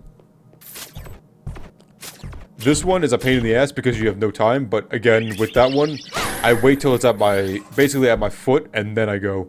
This one, you get a jump, it'll avoid it, and just run. Don't worry about any of these enemies. Like I said, most of this, it's not hard, you just gotta know when to go. It's mostly just practice and muscle memory. So for these, they will draw the attention of the giant sphere.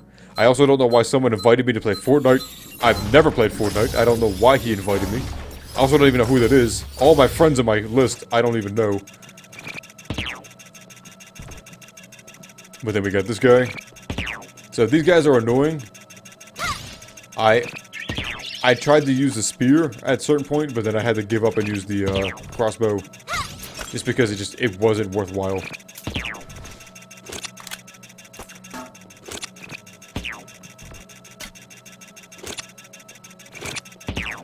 I have done this before where I don't attack those guys, but they do cause a problem later on. So it's way easier just to do that. Alright, so run. Wait until it starts attacking them, and then you need to sprint and jump as much as you can. You want to get out of his range as soon as possible.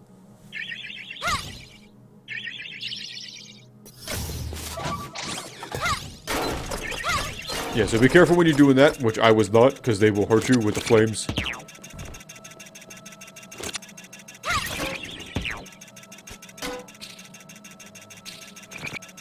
Oof. I forgot how bad this section came. And I missed the spear like 7 times.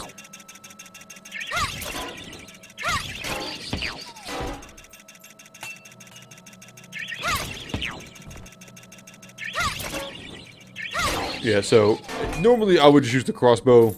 I don't know why. Again, I was so intent on doing that. So for these, you run under, hit the thing. You gotta alternate these boys. Again, these are a little easier because you have more space. Just kind of slowly walk out until the lasers stop, and that's when I start moving. Don't hit that one. So you want to go to the left. Same thing. Go here. And I had a bit of a brain fart when I did this. I was trying to figure out what to do. Go over to the right on top. Don't hit that thing. Don't ruin your entire existence. But you want to go on top of this one right here. And then use your slingshot to do that. You won't be able to hit it from the middle section. I don't know why I tried so hard to do that. I should have known. Just from fear. I think I was just terrified to do this. Yeah, so just try to hit it. It might take a few shots because you can't see it, but it'll bounce off the ground and hit the thing on the ceiling there.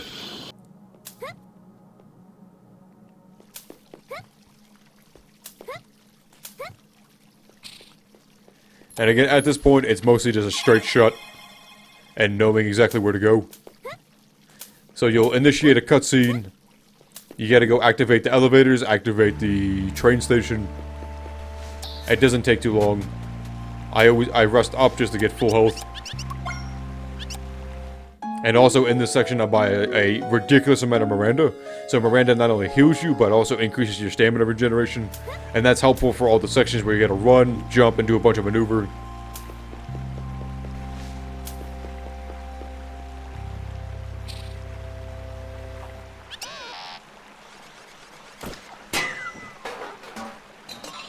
So after this cutscene, go to the right, go down to the station. You want to go all the way down to the right. And there will be an area where you can unlock the elevator.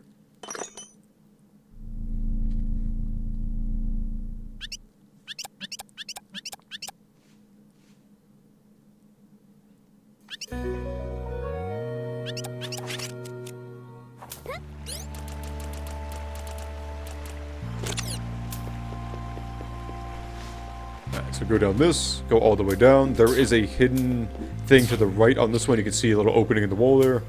It's got a little treasure chest. Again, you don't need that much money, but I just wanted to buy as much Miranda as possible because they didn't want to have to come back here. So go to the right to that green area. And this, you just need to go up, down, up.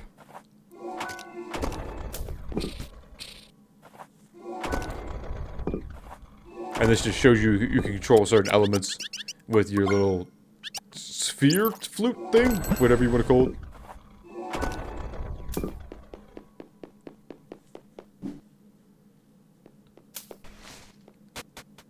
Alright, so then you go back up, you activated the elevators at this point.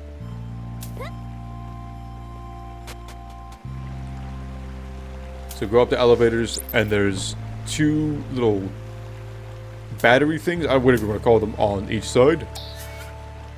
They're both marked with a diamond. So this one's all hidden areas. You can see the path I'm going to take. You basically want to stick to the left, and then drop down once you get to the right section. And you'll be able to continue on with your life. Alright, so that unlocks section 1. And there's another one on the other side of the city here. Alright. So I walk in here, I go buy, I think it's 8 Miranda. I buy a ridiculous amount.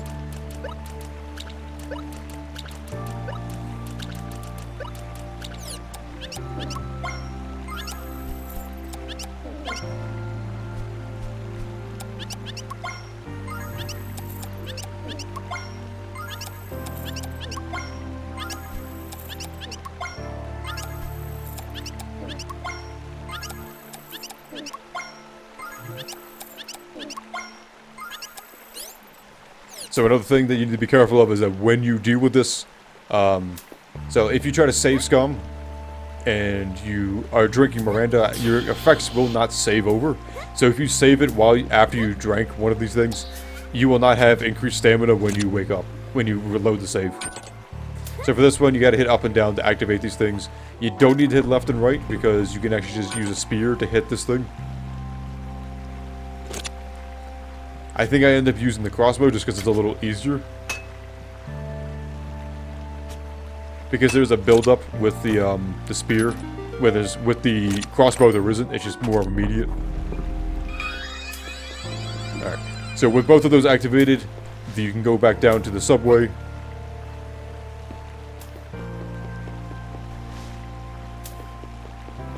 I thought about going to rest, but then I decided not to. I don't know why I did that though. That was just a brain malfunction.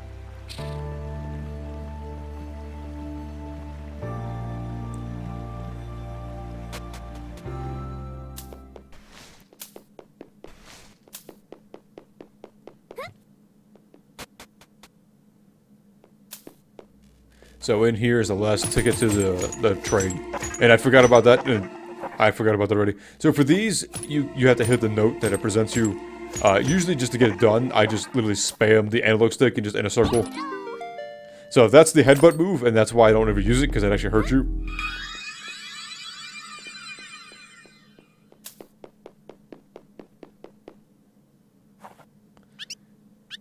And here's the home stretch. At this point, it's just knowing exactly where to go. You gotta go down, unlock a bunch of things, do certain puzzles and certain fights. And that's pretty much it. There's not really much to this area. There's a lot of secrets and stuff, so it's just knowing where to go. The first area is a straight shot in the B section. And after that, you want to go to, I believe it's D, then A, and then you can activate an elevator. Yeah, so I pretty much drink Miranda the entire time I'm here. Just because I need to move and I need everything to die.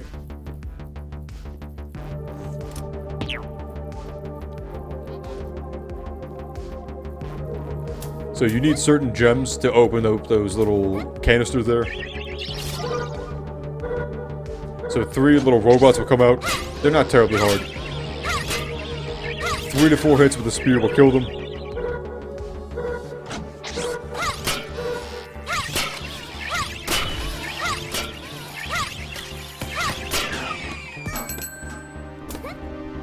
Alright, so that's your reward. You gotta save these because they open up special doors that you need to progress. Progress? Progress. Progress is the noun, progress is the verb. Alright, yeah, so go down to B5 here.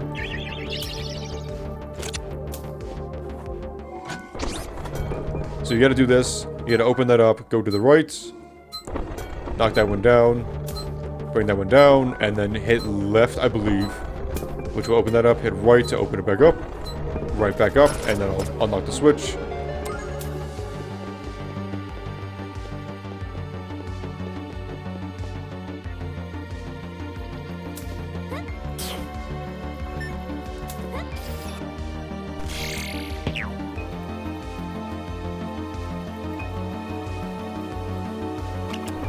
Alright, so you gotta go in here, you'll get another crystal you gotta use. Again, it's just showing you the different type of enemies in this area. They're not typically hard. The crossbow is usually a little easier for these boys, unless you can get them cornered like that. Just because they move around too much to kind of consistently hit with a spear. I kind of got lucky that they kind of all grouped together right there. They're very erratic, so don't ever count on that happening frequently. I don't know how to, like, those, the blue ones that fly, you can kind of steer them into where you want. But those ones, I don't know how to move them. So they don't really seem to kind of have a pattern. They don't kind of seem to fly away from you. You don't need to be in here, by the way, I made a mistake. So the blue ones will always fly up and away from you. Whereas those ones just kind of linger around you. So I don't know how to kind of guide them into doing that. So you need to go down here, unlock these 2 things. Use 2 spears, get back up, do the same thing on the other side. And you'll be in the main hub. And again, the main hub only takes about 10 minutes or so. It's pretty much the rest of this recording is that, because I didn't do the main boss just yet. I'll do that in another video to do the, no item runs for the final boss. Yeah, so go down there and save it. That's typically what I would do, just because, in case you make a mistake. So I went to D first.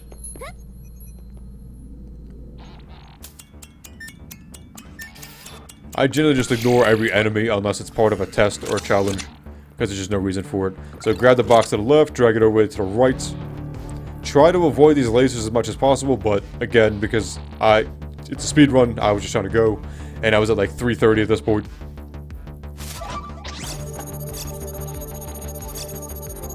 Again, there's plenty of time. Again, I ended up with like 3:45, so there's plenty of time to not deal with this. Like, you have time to kind of slow down. But I was just rushing to get done.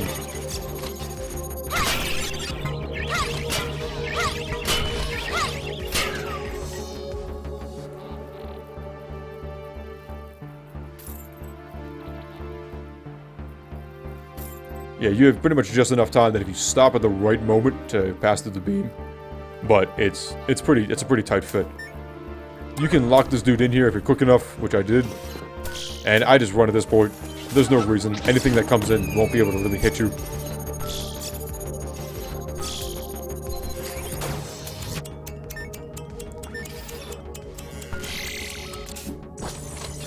Alright, so after D, you should want to go to the A area.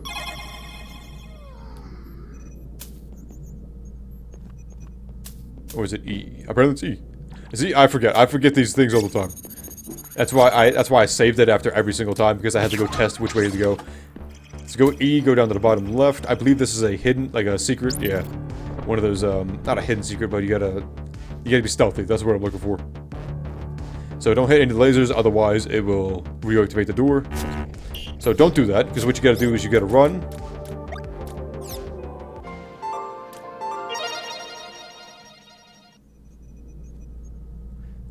And so when you make a mistake like that, that's always what I did, as I always just reloaded it.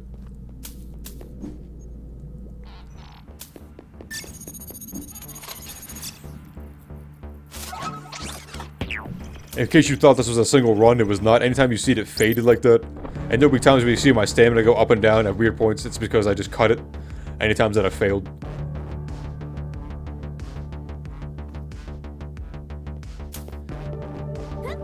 Alright, so the second part is the more difficult one. Just because, again, when you have no stamina, you can't really float for long. So you gotta time it very perfectly.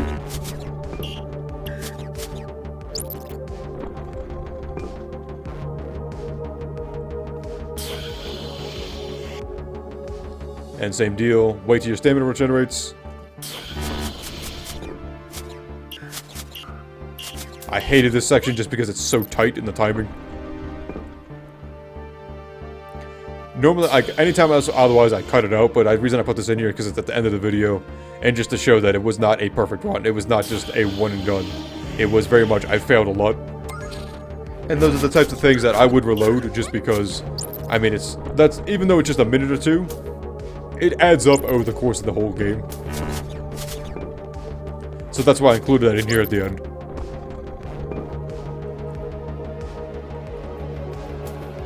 Alright, you do not need to go into E2, I don't believe. No, this is just a moonstone, I think. So at this point, you need to go to A. You can activate the elevator and the subway. So that you can have a shortcut back and you can get your crystals to finish the rest of the area.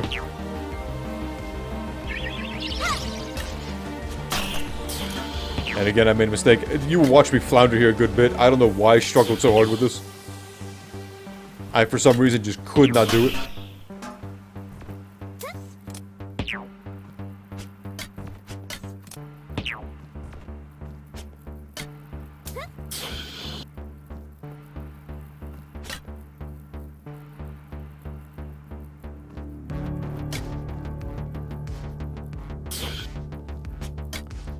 Yeah, so try to avoid the lasers as much as possible. Once I got to the top, I didn't care because there's really nothing they could do. But because they are the flying things, they would hit you and knock you down the tower. And it's just an obnoxious thing.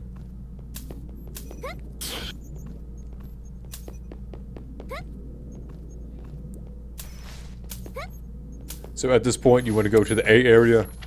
Because you'll unlock a second pathway here. And you can get all the crystals you need, get to the final area, and that's pretty much it. There's really not much else here. There's another challenge you gotta do. There's a few different ways you can get the final crystal. You can either go to the C area or the F area. I chose to go to the F area just because it's faster. At least it was for me.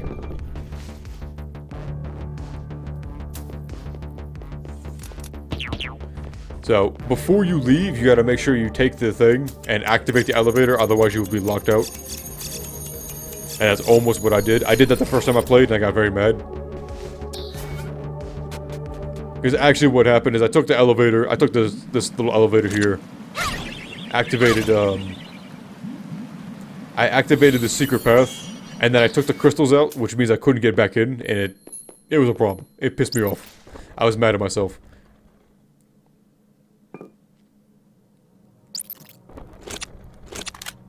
Hit that, that unlocks it, and that's back in the, that's right at the end of the laser zone.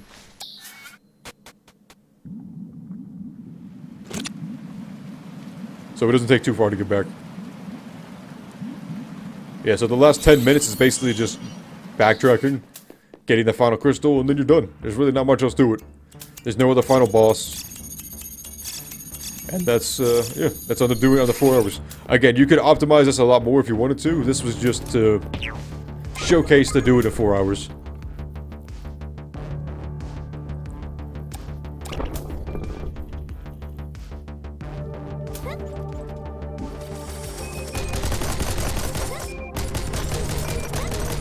So, as you can see with the crystals, when I took them out, I realized that I almost did the same thing I did the first time I played this game, where I put them back. And if you ever lose your crystals on the map there, there's those glowing squares. It tells you exactly the area that the crystals are in. So you gotta go back up to B, grab the crystals, because you'll need those later on when you come back. And there's no real reason to come back here. You can activate teleporters to come back in here easily. To go back to the different areas easily. But there's really no reason to come back here. There's nothing really special. It's mostly just a straight shot.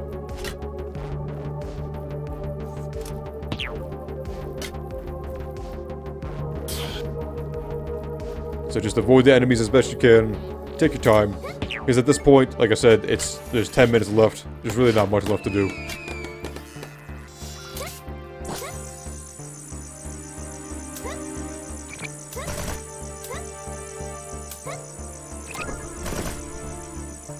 So you need 6 total crystals. You have 5 currently. You have 2 that are still in the A area that will pick back up when we come across the metro. And then, not the metro, but the elevator thing. And then there's the 3 that we have in the inventory.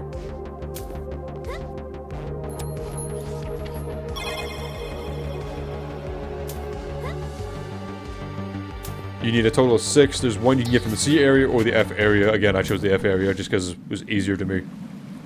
If you choose the C area, you actually get to fight some harpies and some orcs. They're not terribly hard, but it takes too much time for my liking. So here I buy more Miranda just to make sure that I have enough. I pretty much spend all my money on this for no reason.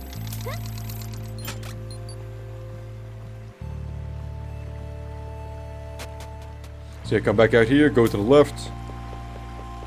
And it's the first area. Once you get back to the lasers, it should be the first area.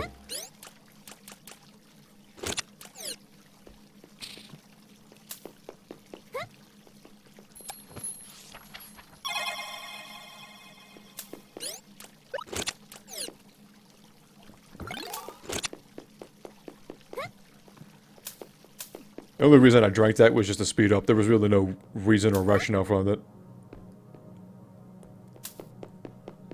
So same deal, just take your time. You can kill these things if you want to, but because they take a little... it's a nuisance for me.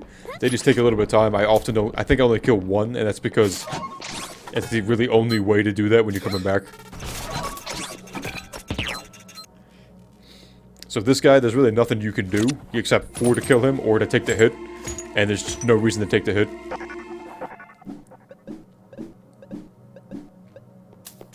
So go all the way down here.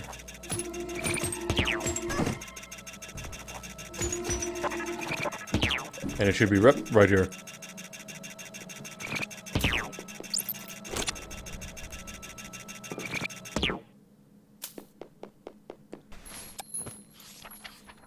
At this point, all that's left to get the last crystal. Because you'll end up back in the A area. Get the last crystal, go to the final save spot, and then you beat it. You got the final save point under 4 hours.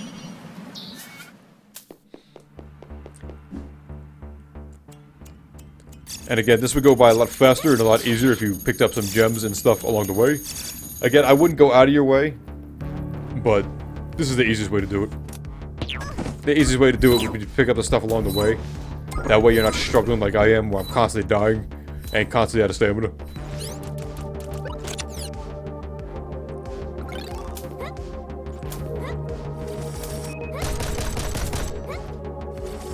You don't need to drink Miranda to get through that. I think I did that before where I showed you could just run through it, but again, I just wanted to move.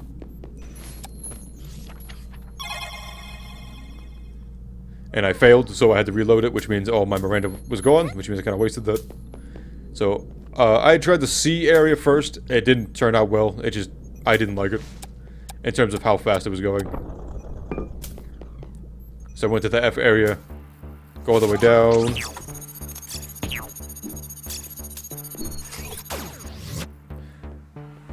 So once again, it's pretty dark. You can use the hover boots to give you some light. But the lasers will also give you light when they shoot it out. But basically, in this area, you can't destroy these things with any bombs. You have to wait for them to laser it out. So you gotta guide these things to what you want, but again, I could never figure out exactly how to guide them to what I wanted. They would kind of just move erratically. They would sometimes stick close to me, sometimes far away. So it was really hard to tell.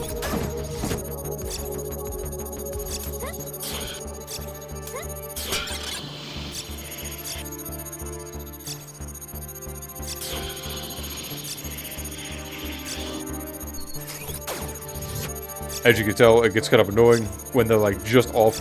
Like he's just missing the square. There you go.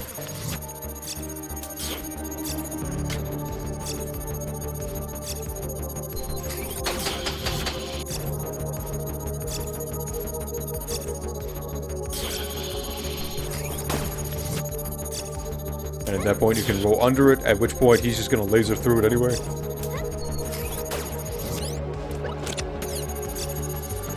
And again, since I was at the end of the game, I decided to use all my Miranda. There's no reason on preserving it. Alright, there's like 4 or 5 blocks over there that he needs to destroy. And again, getting him to the right angle to do that is nearly impossible. Because I could never figure out how to guide him, he just kind of did his own thing.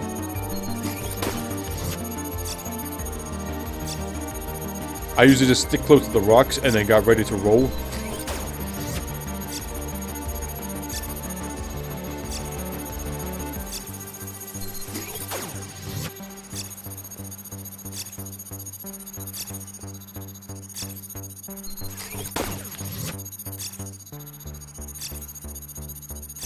You can summon more if you want to do that, but I wasn't pretending to risk because, again, they're so devastating.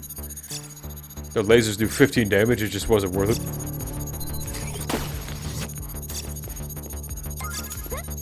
And then that's pretty much it.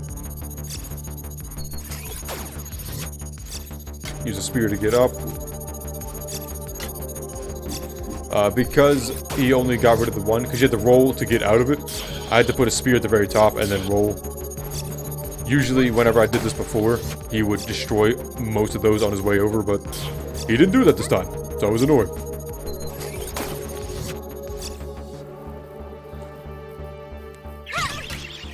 These things are apparently impervious to the spear. I should have just started moving. I don't know why I was so intent on killing these things. I think it's because I was at the end of the game and just ready to be done with the speedrun.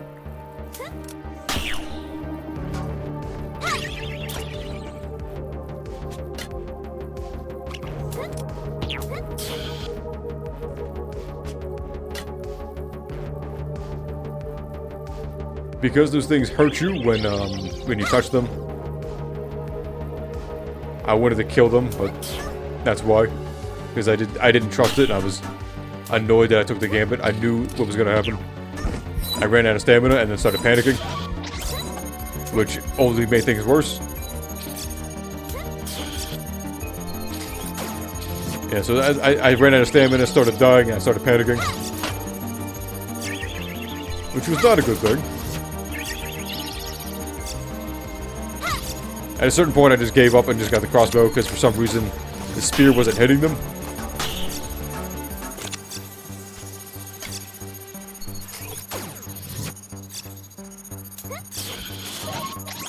Alright, so I went in this room, not for any particular reason, other than to just reset the area so the flying enemies would go away.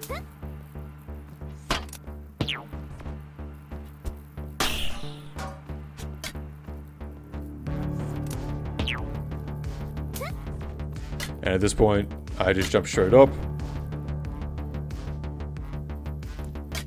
And that's it.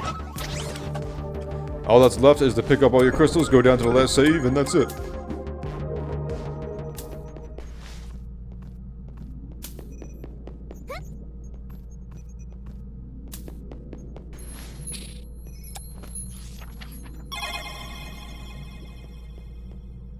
And that's pretty much it for the speedrun. Thanks everybody for watching. I hope you enjoyed this video. If you did, make sure to like, comment, subscribe, and ring the bell to be notified of future videos. But until next time, Wale te omnes, I have been Ruminous, and I hope you enjoyed the speedrun.